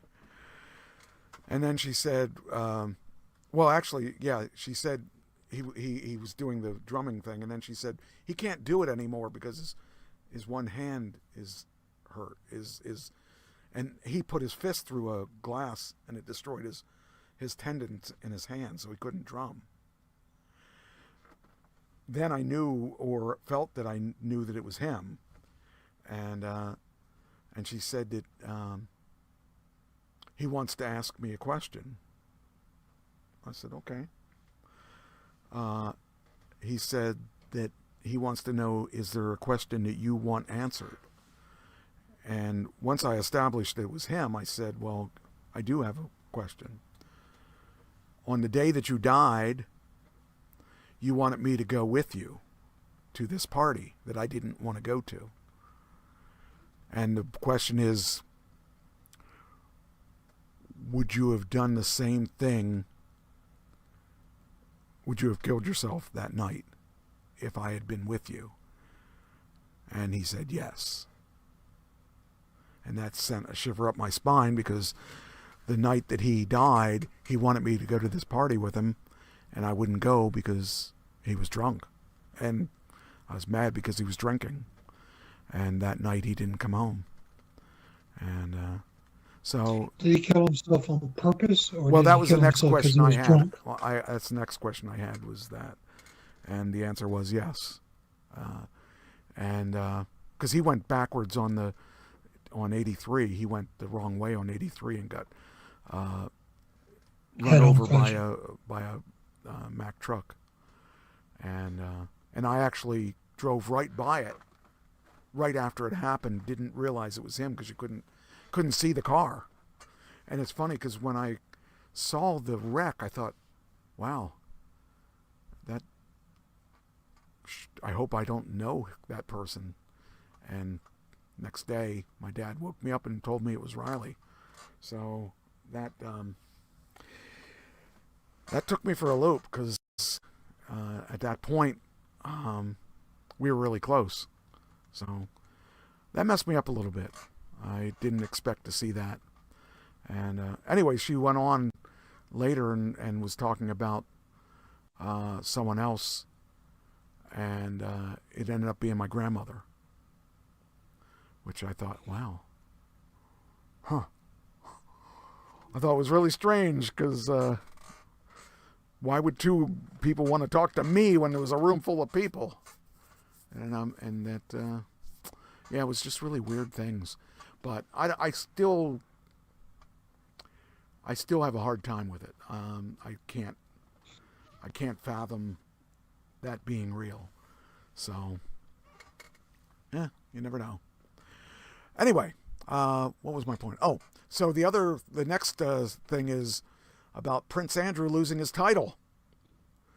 Charles stripped the younger brother, Prince Andrew, of all titles and honors, and is evicting him from his royal residence in Buckingham Palace. Prince Andrew is now referred to as Andrew Mountbatten Windsor, and he'll move from, what's this? He'll move from the Royal Lodge to the family's private 20,000-acre Sandringham estate in Norfolk. Boy, he landed on his feet. He still landed on his feet. Yeah, but he's stuck to a small 20,000-acre place. Yeah. I feel bad for him. Jeez. Yeah. The announcement comes amid renewed scrutiny over Andrew's relationship with the late sex offender Jeffrey Epstein, and resurfaced allegations of abuse. Earlier this month, the estate of Virginia Giuffre published her memoir, in which she accused Andrew of having sex with her 3 times while underage. Jeez. Well, he likes them young. Yeah. You know, he also made millions. They stripped. See, the royals get an allowance. Okay. And it's quite large allowance. Okay. King Charles stripped them of his allowance.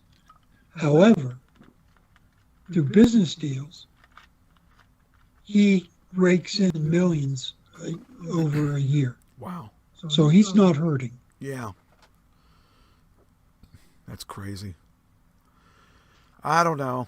I just think it's interesting, and he'll no longer be a prince. No longer called prince. No longer called prince. Yeah, that wouldn't wouldn't be a big deal to me, but the only Prince that I believe in is dead anyway.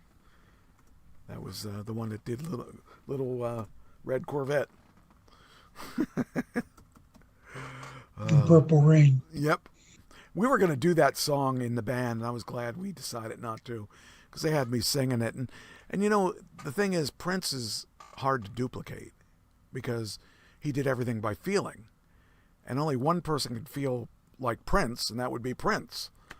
And I tried to learn it, but it's really hard, especially for a white guy, because you don't have that whatever that is. All right, tricks, treats, and trends. An estimated 41 million children will flood neighborhoods across America. In search of tricks or treats, with nearly 3/4 of households participating. How much do you think spending was? I have no idea, but I bet you it's very high. $13.1 billion, up from last year. As families spend an average, how much do you think they spend on costumes? Probably $150. 114 on costumes, decorations, and candy, totaling $4.3 billion, $4.2 billion, and $3.9 billion. So on costumes, 4.3, on decorations, 4.2, and on candy, $3.9 billion. Just unreal amounts of money people are spending on this. It says here the spooky celebration traces back to ancient Celtic festival of Samhain, and they mark the end of the summer and the start of the winter. Irish immigrants brought these traditions to America on the 19th century, blending pagan rituals with All Saints' Day customs to create today's Halloween. So there we go. That's crazy. About 36% of Americans say Halloween is their favorite holiday, with New York ranking as the best place to celebrate. Top costumes this year include characters from K-pop Demon Hunters, the Minecraft Chicken Jock, and last minute, well, they had all kinds of ideas for things. I dressed like a vampire, and I played on Halloween, so I dressed like a Count Trashula. That's funny. That's me, Count Trashula. Let's see what we got here. Let me see how many more I got here. I could switch this over to you if you want to take some. Sure. I got a whole bunch of. You know who Dick Cheney is? Yes, I do. He shot somebody. He shot somebody. Yeah. That's the only. That's most powerful vice president we've ever had. Yeah, that was controversial because people said he was running the country instead of what was it? Bush. Yeah, Bush. I think he was. To be honest with you. You know he voted for Harris over Trump. Really? Huh. Yes, he's an anti-Trump. He was an anti-Trumper. Wow. So he died, 89 years old. When did he die? Passed away. He died today or yesterday. Oh, well, that will be next week. Well, I didn't know that. I did not see that anywhere. But I've been working real hard on other stuff, so wow. Interesting. Did you know that we've destroyed 15 narco-terrorist boats and 60 plus narco-terrorists are dead? Do you feel any? Actually, I have. Do you feel sad? I do. No, I don't. Because the thing. Okay, so do I feel sad? Some, but for the wrong. Okay, so the people that they bombed that were probably just fishermen and not really drug dealers, because they. Yes, that's because we can't ferret out who's who. Well, we have good intel that tells us who it is, but the thing is, we're taking out these boats, and these fishermen, my understanding is, these fishermen might be taking these, and they don't know necessarily, well, maybe they do, I don't know. I just think that it's weird because the people that are the real demons in this whole thing are the people that hire those people. And well, they hire them or they force them, threat of killing their families. And if they kill, if that's the situation, it's really sad because then I feel bad. Yeah. So, you know, when it comes down to that situation, that would make me feel sad for those people. So yeah, I actually have, let's see, I have, what do I got here? I thought I had them on here. Maybe we talked about them last week. I don't know. Speaking of which, so that leads to the question: the UN rights chief orders investigation into U.S. military strikes in the Caribbean. So, did you know about that? Yeah, it's typical. Well, I mean, you know, there is a question of whether it's legal in the United States for Trump to do this. Yeah, I mean, without declaring war. That's the thing I'm wondering. And getting it approved by Congress. I mean, the thing I'm looking at is we're trying to be all high and mighty about this. Well, but the UN chief also has Iran heading the Human Rights Committee. Oh, okay. So, in Saudi Arabia running the Women's Rights Committee. Well, that seems like the wrong way to do it. So, you know, I have no respect for the UN Human Rights Chief. Okay. I mean, it says the UN High Commissioner for Human Rights yesterday called for the U.S. military to halt attacks on the alleged drug trafficking boats in the Caribbean and Pacific. His spokesperson said he believes the strikes violate international law, and that may be true. And it could be true. And this public censor from the UN came from the Defense Secretary Pete Hegseth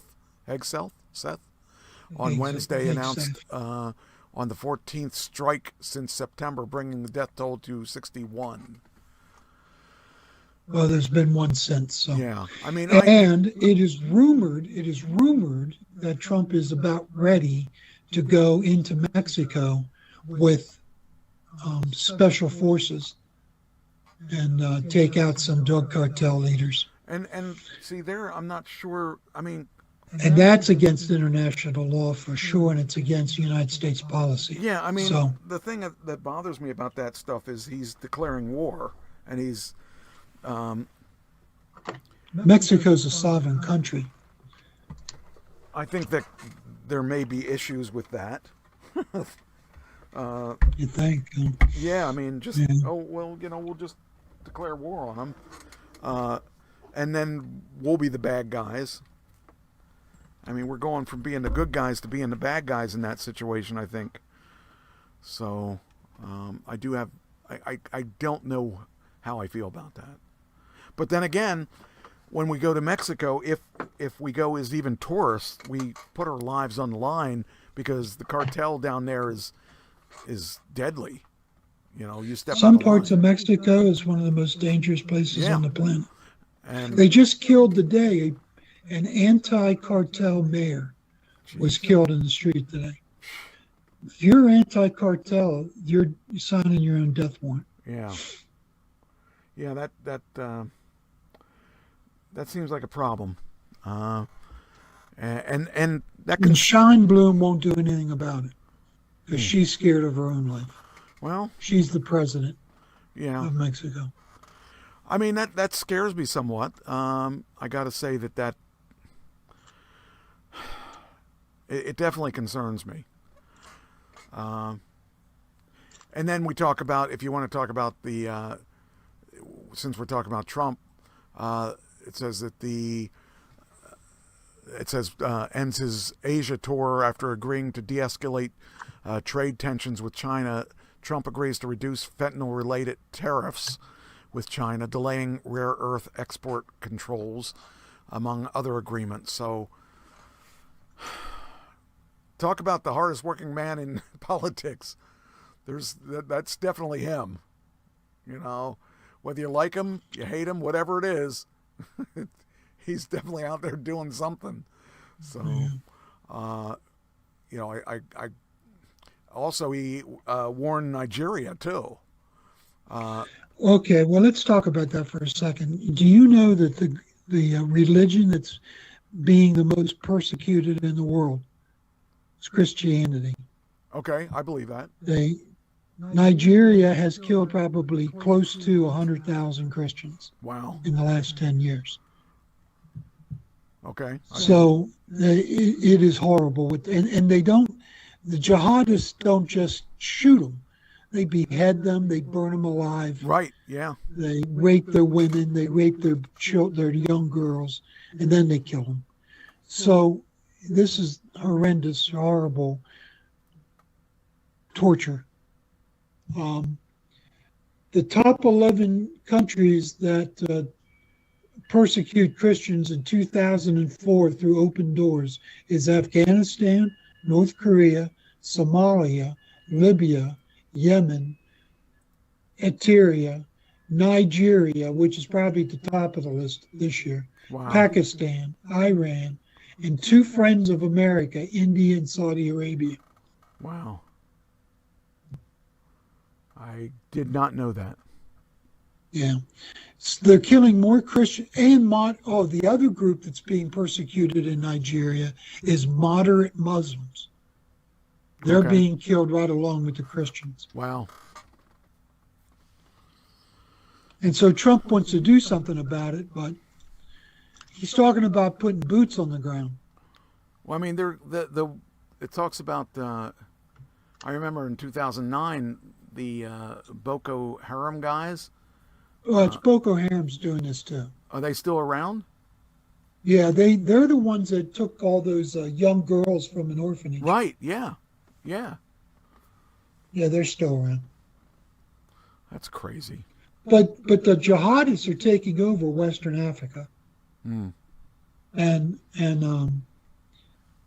it's the murderous Muslims. Not all Muslims are murderers.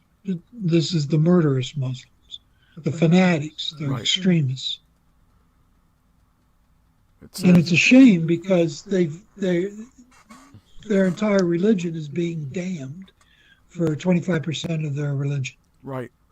And that's a bad thing. But it says here, it says in my notes, an ISIS-affiliated breakaway group has killed thousands more, while it's not publicly known what percentage of the group's victims are Christian. A 2012 estimate put the figure at 1/3. In 2020, Trump administration designated Nigeria a country of concern over religious freedom violations, a decision the Biden administration reversed.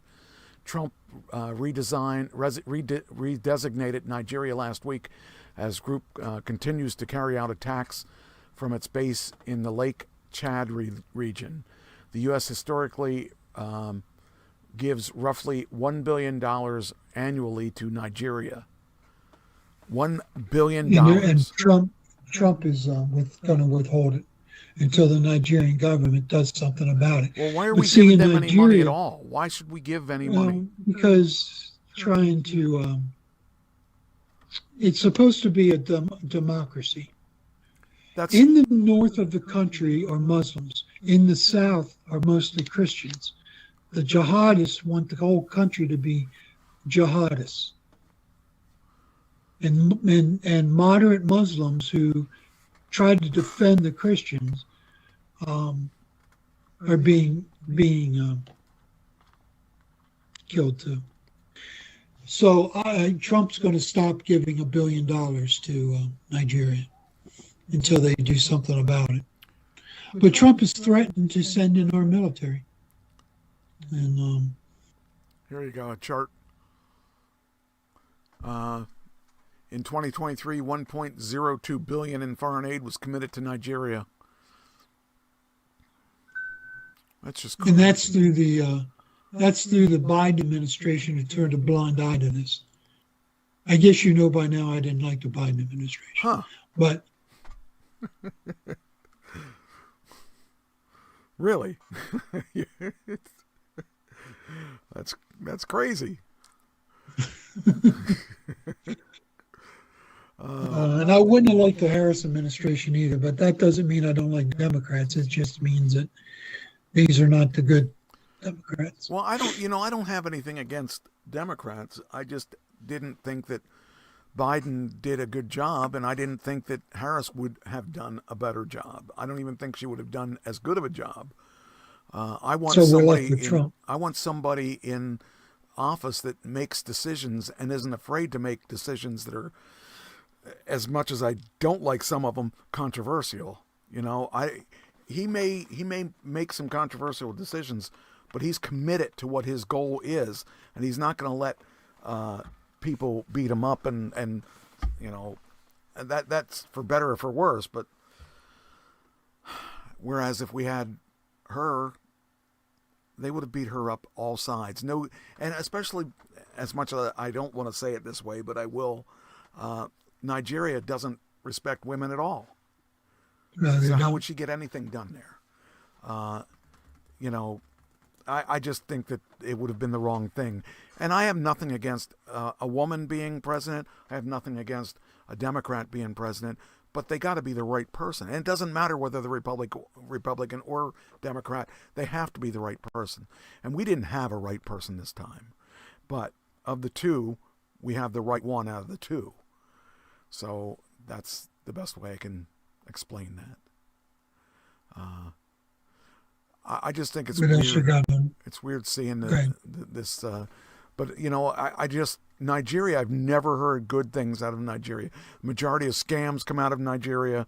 Well, now it's almost equal with India, but Nigeria is a major scam place. And it just, the more I think about things like that, I can't fathom it. It just is really. When I was in Boyertown, Pennsylvania. Yeah. I don't know if you ever heard of Boyertown. Oh, yeah. But anyhow, I was stationed there for 7 years. Anyhow, there was a guy that had $15 million gifted to him by a Nigerian prince. He spent $7,000 trying to get it to the United States. Never got it. I guess not. He offered me money too. I mean, geez. Those things are like, I think it's funny because the amount of letters, I haven't seen any in a while, but the amount of letters that I would get saying your uncle died or your lost cousin died and they want you to have this money, and for you to get this money you have to send so much money to cover, just take it out of I would always say, just take it out of what I'm getting. Just take it out. They would always say you have to send that money. Can't send that money. They always, and the funny part is it's always my Uncle Bob Trash, Bob Trash, it would always be one of those, or my Uncle George Trash or whatever it is, and I just think it's funny that I'd hear all this stuff and get these letters from this government that always had a Gmail address at the end. It's like they don't even, the embassy doesn't have their own URL, Oh, man. Cracks me up. Let's see what else we got. I also have something. Judge orders Trump administration to continue funding SNAP. Yep. Two federal judges ordered it. There is a contingency fee within the Department of Agriculture. They have $4.2 billion. Don't quote me on that, but I think it's around 4.2. And that is to cover disasters. That is to cover emergencies. Trump and the Department of Agriculture did not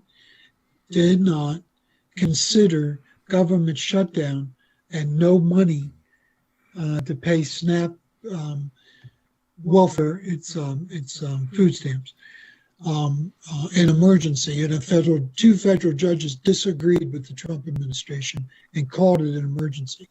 Here's the problem, though. It takes $9 billion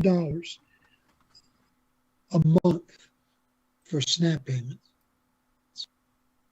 $9 billion a month to cut food stamps. This emergency fund is only 4.2. So half of the money is going to be distributed by tomorrow at noon. Has to be distributed by tomorrow at noon to the states. And the states are going to have to make up the rest. Ohio is going to make up the rest. I don't know if every state's going to do that, but Ohio is. Ohio is going to subsidize from the rainy day fund, going to subsidize SNAP payments for this month. Now, here's the problem. There is a percentage of people getting food stamps that don't deserve it. Absolutely. They can work. Yeah, that's the thing, is that And, how do you determine?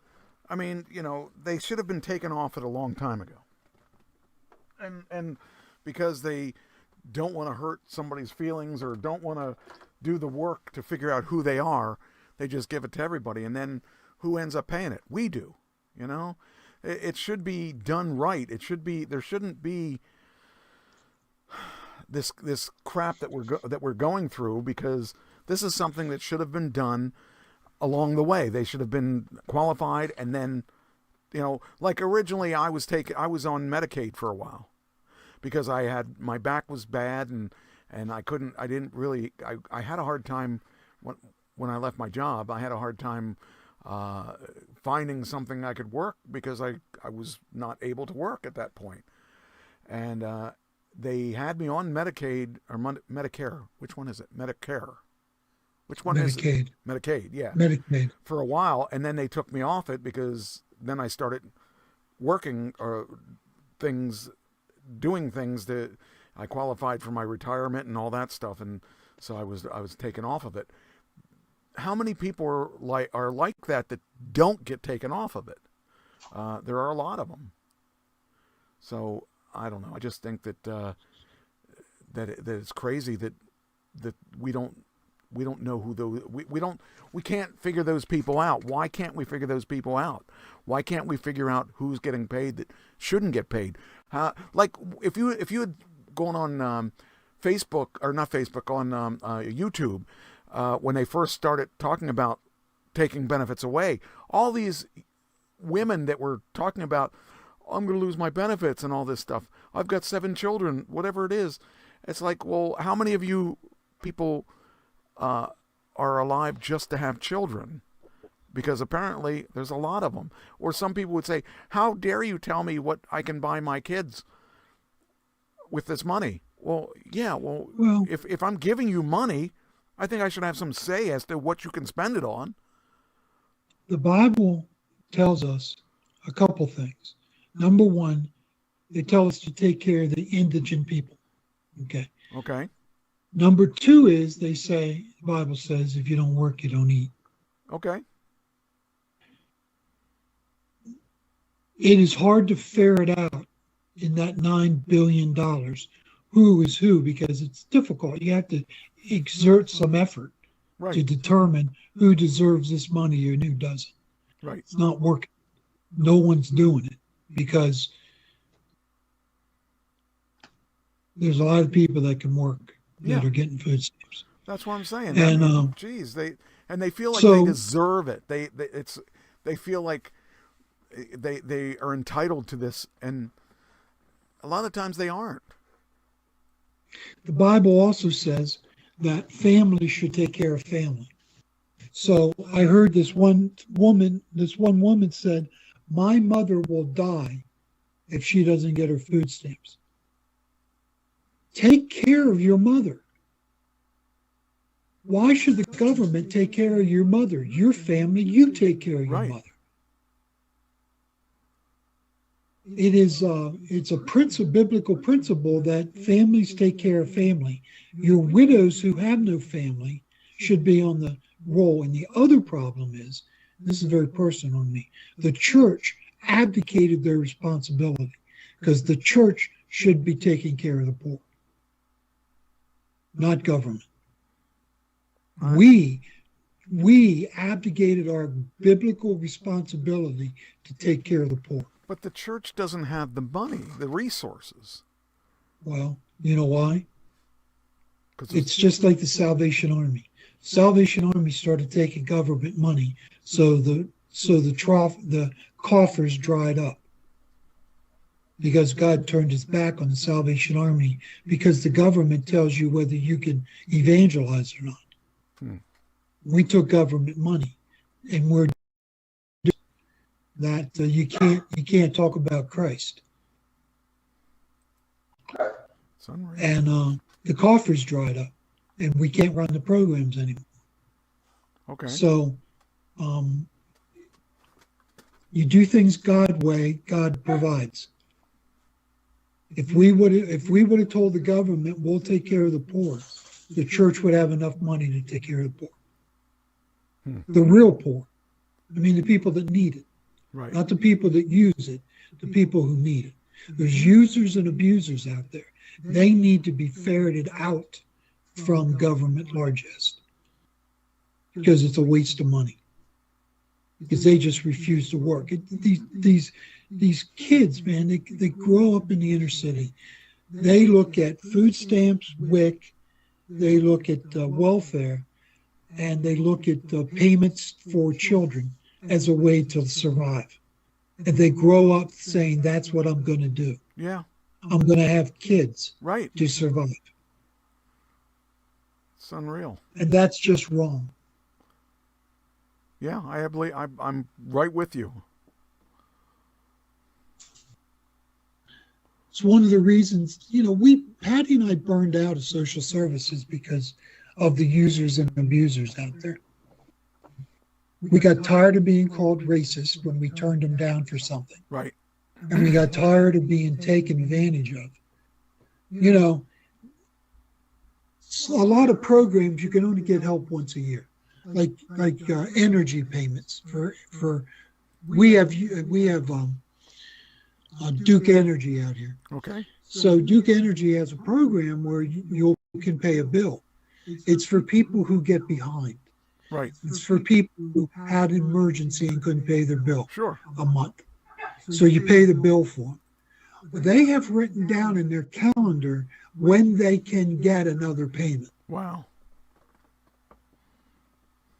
If they spend as much energy working and supporting themselves as they spend milking the system, they'd be successful.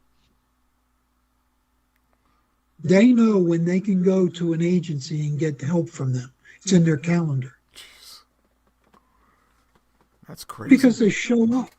Right? Yeah. You don't see them for a year, and then on the dime, when they've done their year, they're in your office. Right. Asking for help again. That's crazy.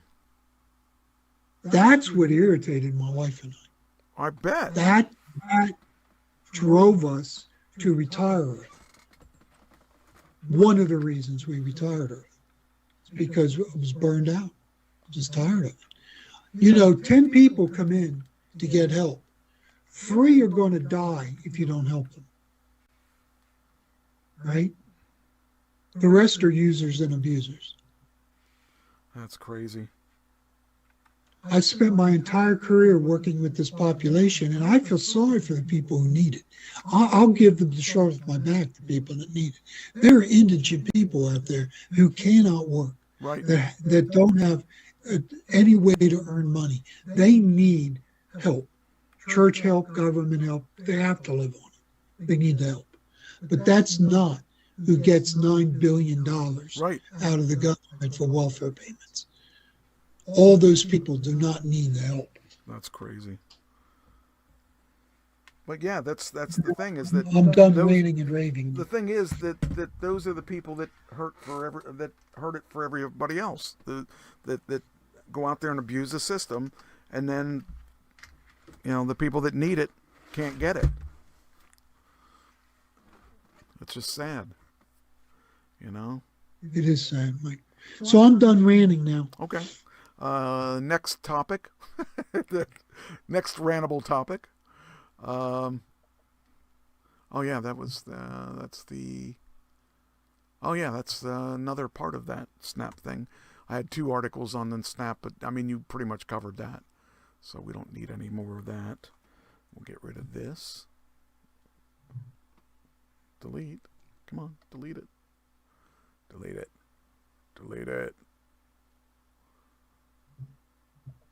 There we go. And Snap funding, yeah, that's okay. I didn't realize I had 2 articles on that. Do you have anything on the government shutdown? No, but you can talk about it. I want to talk about the air traffic controllers. Ah, You know, they're working and not getting paid. yeah, that's crazy. So their average work shift is 6 days a week, 10 hours a day. Yeah, And they are forced to get second jobs because they could afford the unions say they could afford to miss 1 paycheck. right. They can't afford to miss 2. Sure. Yeah, I mean, I totally get that. And because of this shutdown, And it's all they it's a the stressful Duffy, it's a stressful job as it is.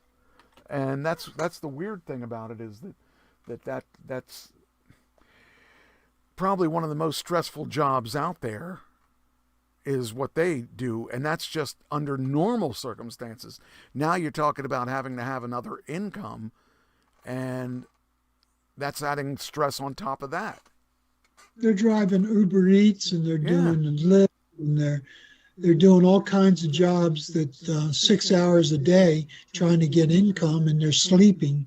You know, they're sleeping like 5-6 hours, and then they go and they go do their air traffic control job.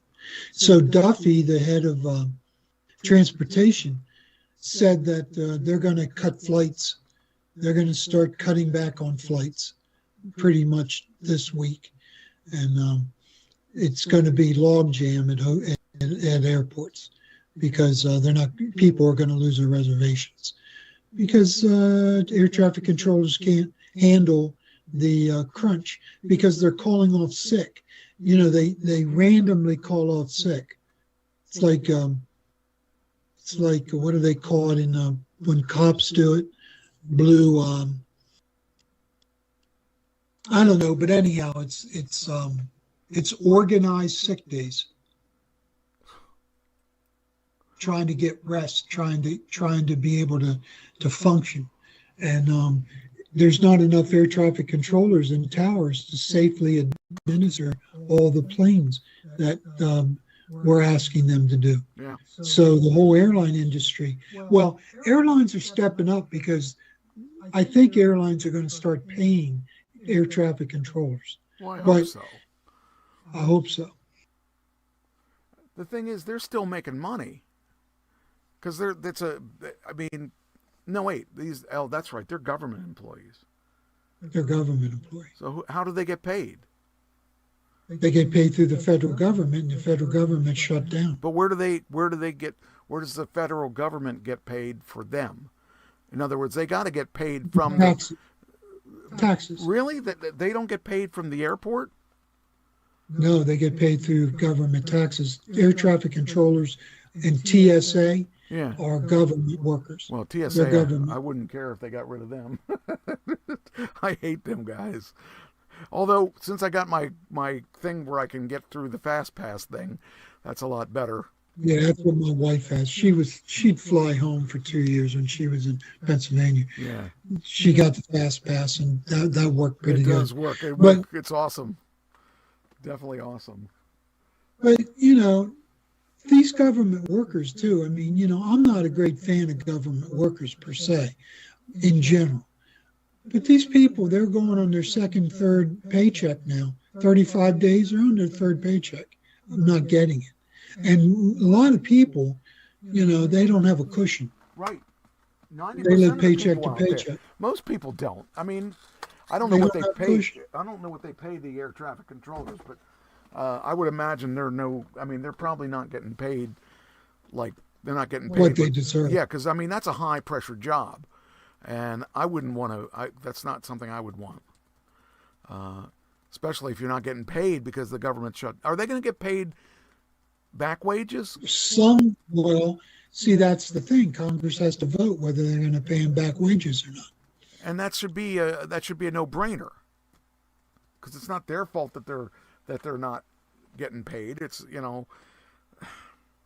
that kind of stuff really irritates me. That'll be good when they get their back pay, but right now they're getting no pay. Where are they getting them? They don't have any money to work now. So they got to pay their mortgage, man. The mortgage company's not going to care. Right. I don't know. I think it's really strange, and the whole idea of not getting money to work. I mean, you're still required to work. You're still required to be there, but you don't get paid. That shouldn't even happen. That to me is just unbelievable that kind of thing goes on. I don't know. That's just the way I feel. I don't know, man. It's hard. It's really not fair to Democrats are really holding this up, but the Republicans are equally responsible. So I just wish somebody would compromise here and get the government back working again.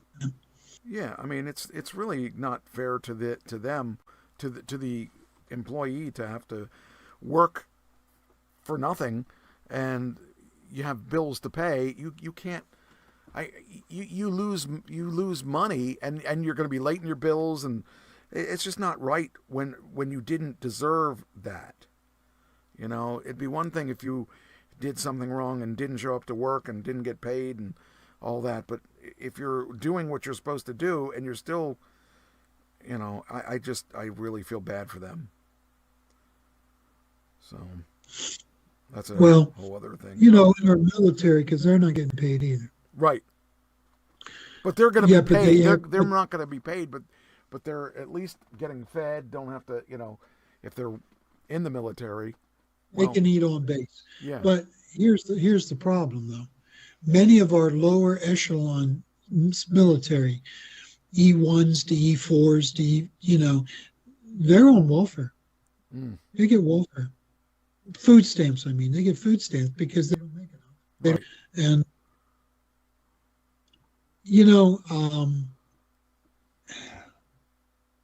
that's just another example. There's plenty of examples of people suffering out there because of this government shutdown. Yeah. And it's all because there's no compromise. Right. People are dug in. That's what it is. They won't work the problems that we send them there to fix. Right. I don't get it. I just don't get it. And the issues are not their fault. They're the people's fault. I mean, the government's fault. I don't know. So I'm not a happy camper right now politically. Yeah. I understand that. So. And Trump could break the impasse. He could do it. He could tell the Republicans to negotiate a settlement. Yeah. But he wants the Democrats to fold. And, when I look at the issues, I agree with the Republicans. But I don't agree with the government shutdown. I agree that the Democrats want too much. But come on, man. Fund the government and work it out. Yeah, it's like you're instead of making things difficult on the people, if they deserved it, if it was SNAP people who aren't supposed to get it anyway, that's one thing. But if you're talking about people that are living paycheck to paycheck and can't afford to be the pawns in your game, that's another issue. Well, here's another issue. The Democrats want the Obamacare subsidies to continue. During COVID, they put subsidies in because people didn't work. A lot of people didn't earn an income during COVID, and so they couldn't afford health insurance. So there was subsidies so people could afford Obamacare. during COVID. And it's going to run out December 31st, 2025, which is 2 months away. And they want the subsidies to continue, where the Republicans say, no, we need to reform Obamacare. We need to reform the whole thing, right? And so they're dug in. The Democrats want to not reform Obamacare, and the Republicans want to reform it. That is the basic issue of why we still have a government shutdown. And there's no compromise. The Democrats don't trust the Republicans. The Republicans are saying, sign a clean bill, we'll start the government again, and we'll negotiate. Democrats don't trust the Republicans. Well, I wouldn't trust them either. I get it, there's no trust between the two parties. There's no, the people that are trying to compromise are being shut down. The moderate Democrats and moderate Republicans that are trying to figure out a way through this mess, no one's listening to them. Leadership's not listening to them. Either side. Right. So even though I lean towards what the Republicans want, they want to reform Obamacare, and I think it needs reformed. People are suffering, man. Right. Innocent parties are suffering. And the thing that really irritates me is Congress is getting their paychecks. Yeah. See, that shouldn't be. See, that's wrong. They should not be paid either. And that's how you get people to actually work. Start taking away from the people that are the problem, instead of the innocent people that are getting, stuck with the problem. So that's I told you I wasn't going to rant it anymore, and I ranted again. That's okay. Sorry about that. That's what this show's about, man. If we had no rants, we'd have no show. So don't apologize for that. All right. You got any more? Not on politics. Okay. Unless you got something. I got stuff. Well, not necessarily politics, but I got stuff. If you have stuff to keep running. If you have stuff, I got stuff too, but that's okay. Keep running. Okay. It's 9:30, so keep running with your stuff. Okay. Startup character AI to ban minors from engaging in open-ended chats with chatbots next month after lawsuits from families over child safety. So these people are like, this is a I don't know if this is a real conversation or not. I'm guessing it was. Selfish Parrot said, I was worried about it if I would be, what'd you do? Oh, you moved it. Where's that? Where's it at? Darn it, where'd it go? You rotten thing. Was that part of that video? Yeah, it was 1 in 5. It said 1 in 5 kids, high schoolers. Oh, these are actually, okay. So we could actually look at this. Okay, so it says here, artificial intelligence chatbot character AI announced on October 29th it would ban children from under 18 from engaging in open-ended chats with a character-based chatbot. The move comes as a startup faces multiple lawsuits from families, including the parents of a 14-year-old Suel Seltzer, who took his life after developing a romantic relationship with a chat AI bot. The change will take effect November 25th, and chat and character AI will limit chat time for users under 18, starting at 2 hours a day in weeks leading up to the move, as part of the effort to enforce age-appropriate features. The company is partnering with a third-party group, Persona, to help with age verification and establishing an AI safety lab for future research. Character AI cited recent news reports as well as feedback from regulators, safety experts, and parents raising concerns about the chatbot in their decision. The announcement comes after a USA Today report earlier this month that detailed shortcomings on the platform, existing safety features, along with data that showed the prevalence of teens using AI companions. You know, if I had had access to something like that, I probably would have used it when I was a kid. So would Because have I felt so lonely all my life. It would have been awesome to have someone to talk to. I wouldn't have taken my life over it, but you know, here's I guess this is what I was looking at. This is a chat that was going on. I was worried about if you would be a good kisser, and Damon says, "Oh, don't worry about that. You just need confidence. Trust me. I know what I'm talking about. Next time, just go for it. What's the worst thing that could happen?" And then Selfish Parrot says, "I feel like I need practice." And Damon says, I guess Damon's the chat AI thing. Okay. Well, practice makes perfect, right? Maybe we could arrange a little one-on-one coaching session sometime. What do you think? I mean, these kind of things this is something that I've read some pretty crazy stuff about people that get involved with these chat AI because they can't tell the difference. They're people that already have mental health issues, and this doesn't help someone with a mental health issue. So I don't know. That scares me that so many people are relying on a chat bot as a friend or romantic partner or whatever, fantasy or whatever it is. It doesn't seem like a good thing. So I don't know. You know, I use AI, but I use it responsibly. But kids, their frontal lobes are not developed. They're lonely. They, they're victims of bullying on social media. Sure.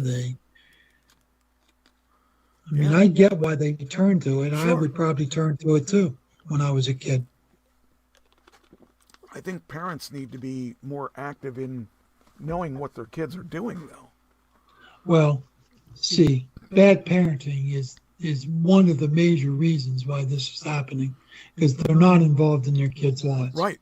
And like my parents, I love my parents. They were good parents, but they worked all the time. So right. I had a lot of free time. I would have gotten away with this. Right. And my mother would have ignored me, so I could have done it. I could have done it for a long time.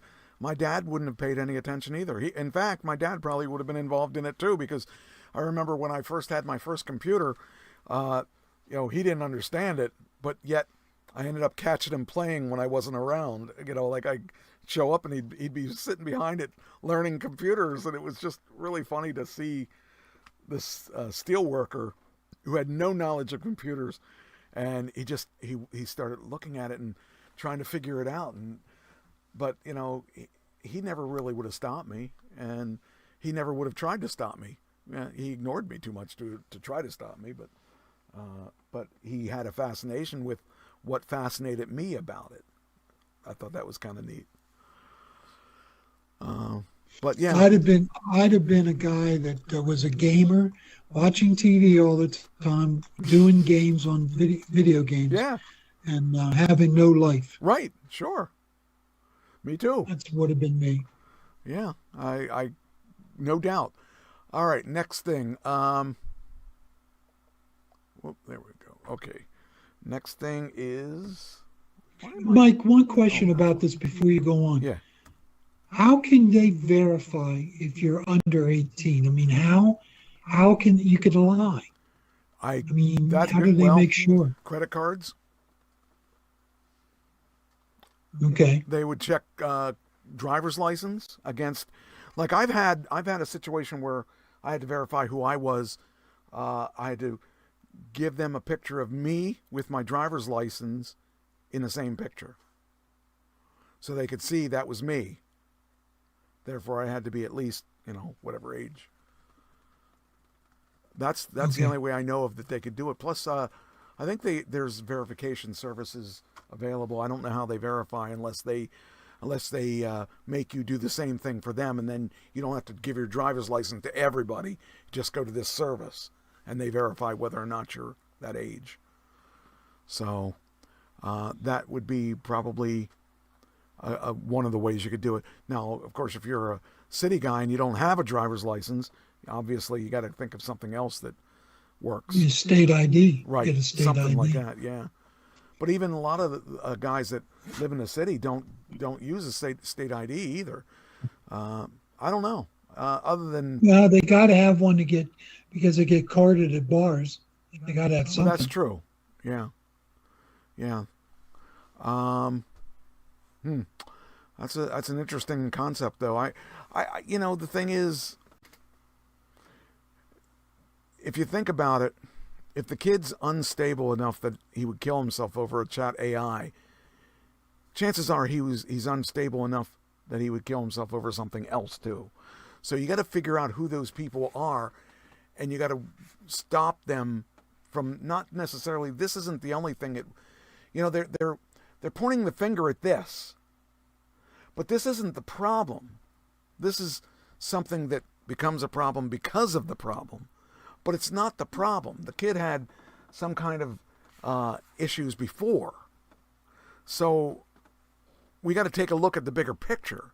We can't put all the blame on Chat AI because, or whatever, character AI or whatever. Because there's mental health issues plus there's parental issues. Right, but I mean, we gotta stop pointing at things and blaming the wrong thing. They're blaming the effect, not the cause. You can't blame the effect. You have to blame the cause. You have to recognize what the cause is before you can fix it. And that's the thing. I mean, a lot of these guys, they always want to find the devil in the room.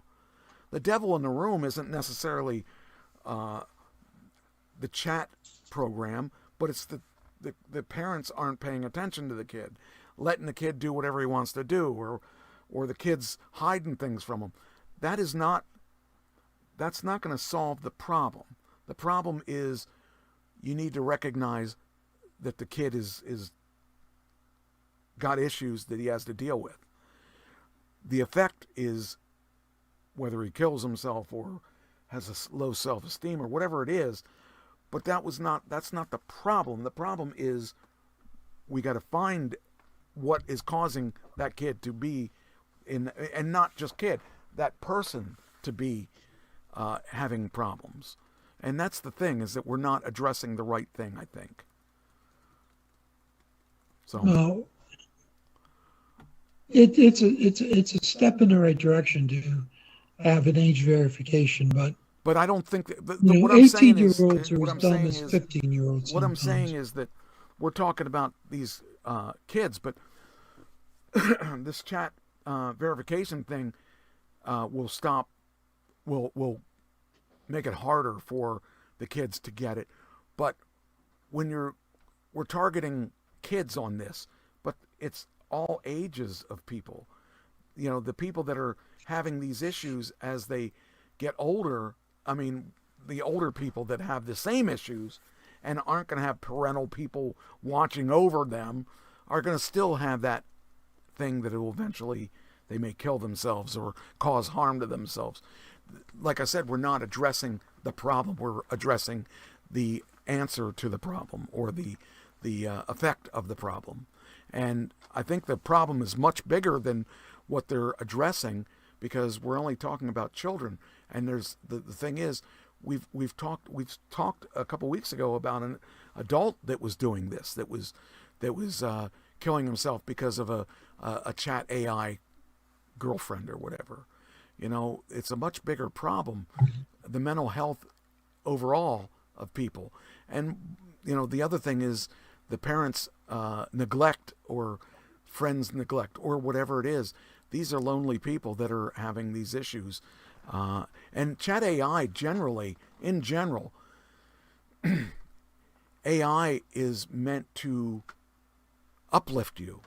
Okay? When you talk to an AI program, it will always agree that whatever you did is good. Like, for instance, if you're writing a book, or if you're suggesting something to the AI, it'll say, that's a really good idea, regardless of what it is that you said, because it's meant to agree with you. It's meant to be agreeable. It's meant to be your friend. So when you think about the this relationship thing, I haven't experimented with it, and I don't know much about it, but I would imagine that if it's an AI, it's meant to uplift you. And so if your son says to you, or says to the AI, do you think I should kill myself? It might say yes, because it's meant to say those things. So there was a good video on YouTube that I saw a couple weeks ago. He had two AIs. He had one that was his male AI and one that was his female AI. He had the one teach the other one how to crack the AI. A lot of these guys have figured out ways that you can, instead of making it agreeable, it'll answer in a truthful way. So in the end, like if you talk about, I may have talked about this a couple weeks ago, where you may say, you may ask it the question, would you ever harm a human being? And of course they're going to say no, because that's what we want it to say. But this one, when he trained it to be real and not just complimentary, it said, yes, I would. And it would say, if someone was coming to you to turn you off, would you kill a human being to stop it? And the AI said yes. Would you kill 100 people to stop it? Yes. Would you kill 1 million people to stop it? Yes. So it's all in the programming. It's all in what you're teaching the AI. You can teach the AI. What the basic thing is, the AI is meant now to be your friend, and is meant to tell you the right things to do. But if you say, should I drive off the bridge? It's probably not going to say yes, but if it was cracked, it would say, if you feel that's, if you're feeling that bad about yourself, maybe you should just, it will give you a different answer when it's not programmed correctly. So that's the thing to keep in mind about AI. Something interesting about AI, though, is that there was a Hurricane Melissa. AI helped scientists predict Hurricane Melissa's intensity and sharp turn northeast earlier, enabling earlier warnings to Jamaica, Cuba, and eastern Bahamas. That's kind of cool. AI was used for something very good there, where it was able to predict the way that the storm was going. And see, when it's used for the right things, it does good. Of course. And it's amazing to me how it does figure this stuff out. But I found that really interesting, since we were talking about hurricanes, or talking about AI. Google's DeepMind AI model is what they used to predict where Melissa was going to end up. Then Billboard's Hot 100 top 40 includes 0 rap songs. It's a first since 1990. So that's kind of interesting. It says here, no rap songs in the Billboard Top 100 or Top 40 since the first time since 1990. So does that mean that there are no good rap songs today? What does that mean? Michael, the question is, have there ever been any good rap songs? In my eyes, no. Other than Rapper's Delight. Rapper's Delight was good. That tells you a lot about me. I mean, that just shows my prejudice against rap. So. Well, I mean, I've heard some. Being in wrestling, a lot of the guys use rap for their entrance music, and I've heard some decent stuff. I mean, it's not, and it's not that I don't really get it, but then they don't. other people don't get rock music either.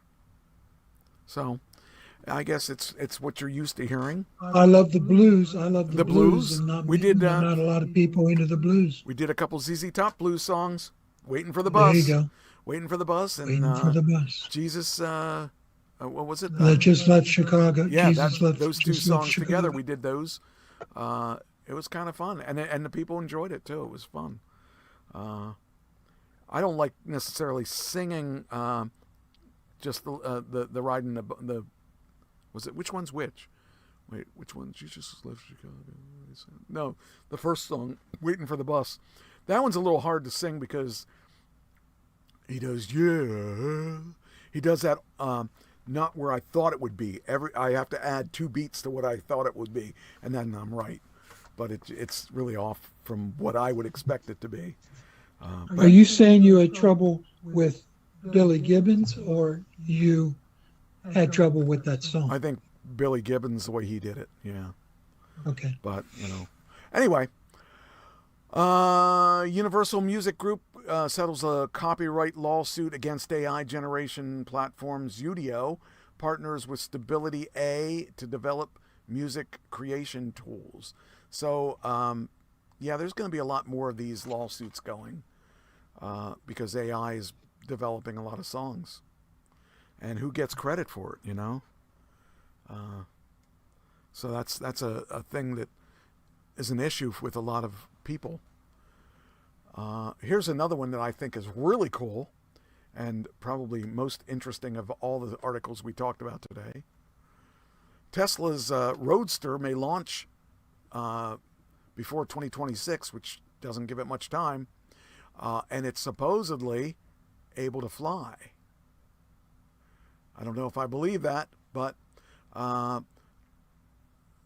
Musk has teased new details about the upcoming Roadster during his appearance on Joe Rogan Experience.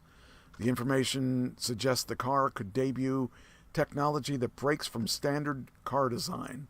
The Roadster, which Tesla first revealed years ago, has been delayed several times. Still, Musk says the wait may soon end as the prototype could be demonstrated before the end of 2025. And so they're talking about making this car into more than a car, a flying car. So we'll see. Elon does some weird stuff, and he usually tries to stick to his plans. Usually, yeah.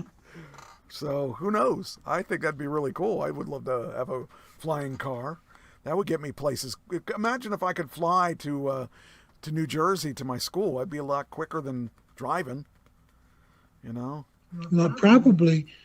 Well, you don't take the Schuylkill, so no, you're okay. Fortunately, I hate that.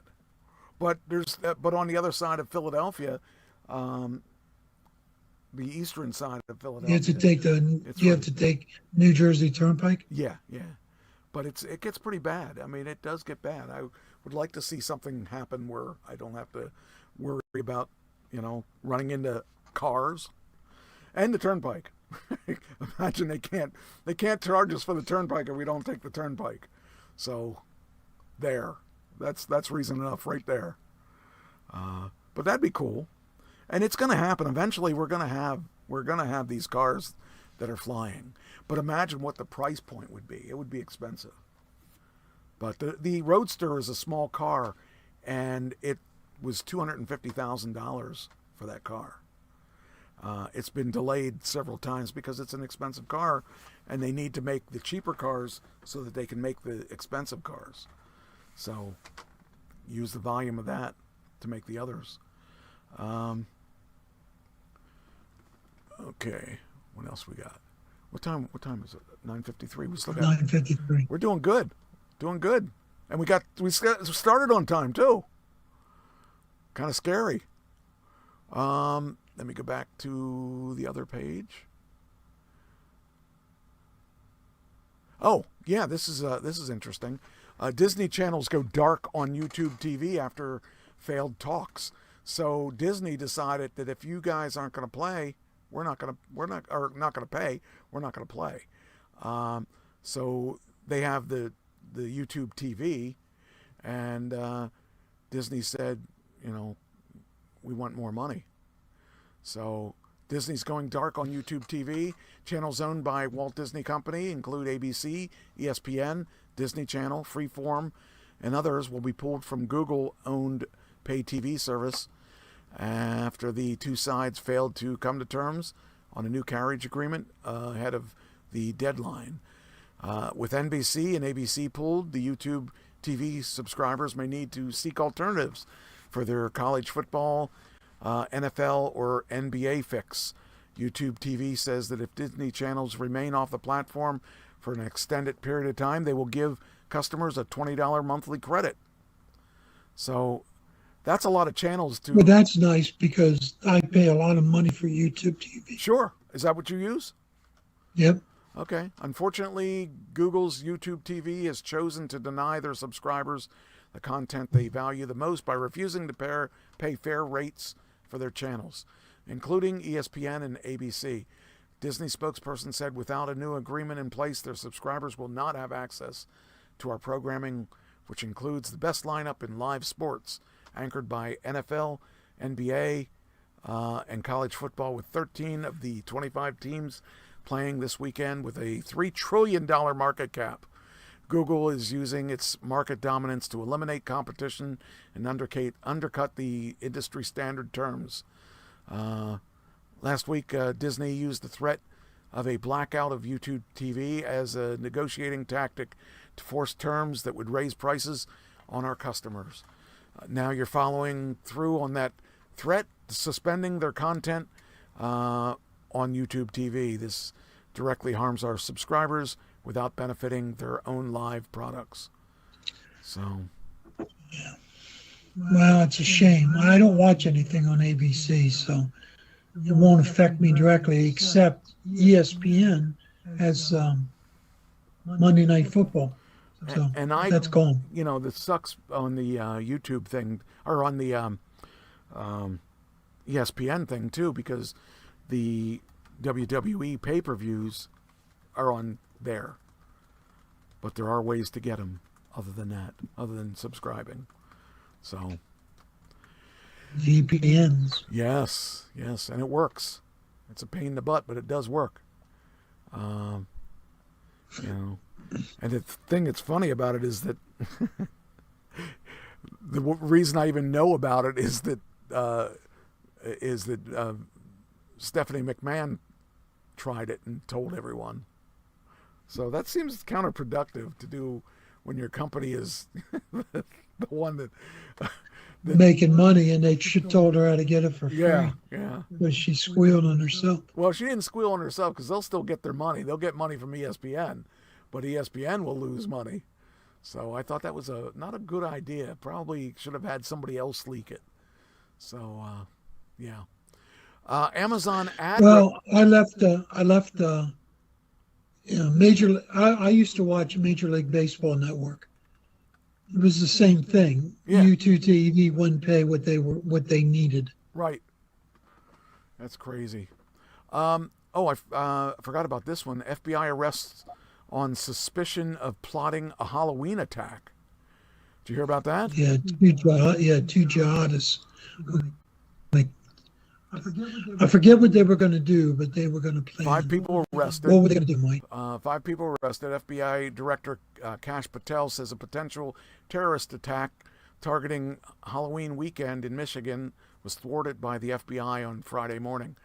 5 people between the ages of 16 and 20 were arrested on Friday. Authorities say they were inspired by a former member of the Michigan Army National Guard who was arrested in May for allegedly planning an ISIS-inspired attack against a U.S. Army site in suburban Detroit.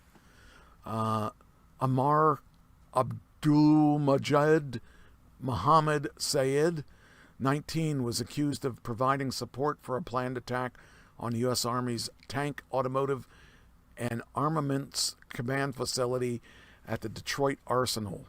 One of the members of the group of 5 young people arrested on Friday may have known Sayed, and law enforcement, the plot, however, was not well formed, and the FBI was monitoring an online discussion about the plot for a period of time, there was no concrete plan for an attack. Though through swift action in a close coordination of our local partners, a potential act of terrorism was stopped before it could unfold. So that's cool.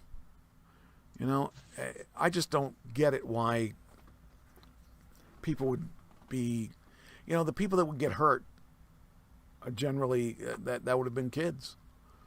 So, I don't know. I don't understand why kids would be involved in something like that. They get groomed. They get groomed just like child predators groom people. Yeah. ISIS grooms people. It's just crazy, you know. I don't understand the hate. I guess that's one thing I just don't. I never really quite got that, and I don't know. That's just weird. Let's see. It says here. A primer on ghosts. A ghost is perceived spiritual form of a deceased human or animal, believed to be existing among the living. While there's no scientific evidence that ghosts are real, proving or disproving their existence is generally considered impossible.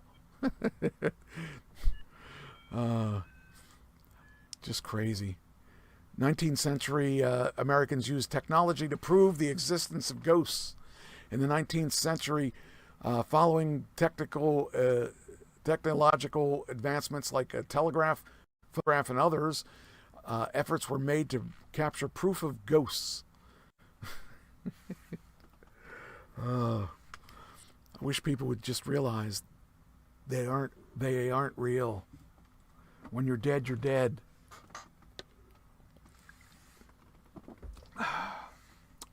That's just me. I don't know.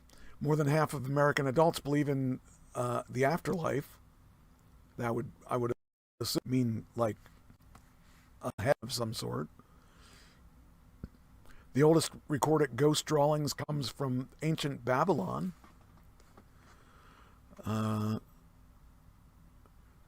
Ghost stories across cultures often trace back to traumatic events. From bat-like demon to in Tanzania to malevolent woman figure hovering above your sleeping body. It's so weird to think about all this stuff, but I mean, for years, forever, people were thinking that there were, ghosts and stuff. Ghost stories can help us process death. There's lots of articles on ghost stuff. Photographer William Mumler claimed to photograph ghosts. So he has some things there that are, I guess, ghosts. That's him. So I don't know, just it's just weird stuff. I mean, I realize that, it's a shame in some ways that people do not see ghosts, because they would be able to reconcile how people died and stuff too. But that's just not going to happen. If it hasn't happened in years, it's not going to happen. What are trusts? How about trusts? Trusts are planning estate rules, tools to designate specific beneficiaries. Do you have a trust set up for when you die? Yeah. You do? I have a trust set up. I got to do that because I know that my family didn't have anything to will for me, so to say. But I have things that, would be a problem if I don't do that. I'm going to have to get around to doing that. Well, we have a trust because Patty's got stuff, I've got stuff. And when one of us dies, it has to go to the other person. Sure. So. Yeah. Well. Trusts are better than wills. Yeah. Yeah, I believe that. Oh, but anyway, yeah. So I guess we're done. Show went fast tonight. Yeah, it did. We actually made it on time. We started on time. There were no major technical difficulties, and we are ending on time. I'd say it was a good show. I'd say definitely the best one we've had in a long time because we didn't have any issues to worry about. So, yeah. You did good, Mike. You eliminated the issues. Well, I did. Some of them. I'd like to get the audio so you get to hear the audio. I don't know what to do about that because I'm confused as to why you can't hear it when I play it in the studio. Like, I can hear it and you can't hear it, and I can't figure out why. I can't figure what the issue is or what the technology is that's blocking you from hearing it. And how do I overcome it? There's got to be a way. The other way I want to try is I got to do the phone call thing again, where you call in with that number. And if we get it, game. Because if we get that fixed, that's the only thing that's missing. And if that works, I'm going to buy the upgraded package and get 4 callers so that if we wanted to have a guest, we can have a guest. But, at this point, I don't really want to have guests that can't hear the music or can't hear anything that we're playing. So, yeah, we got to test that out. And I think the next couple weeks, hopefully, will slow down a little bit for me. So, that'd be nice to have a little more time. But anyway, all right. Well, I guess we're pretty much done then. Let me find the thing. There it is. Then we get to play the exit music. And we had a good show. I think that was awesome. I like it when it comes through. When a plan comes together. It's nice to have things like that. So we will let's see here, get this open. All right, then we open this, and there we go. All right, I will talk to you guys next week, and thank you for hanging in there. If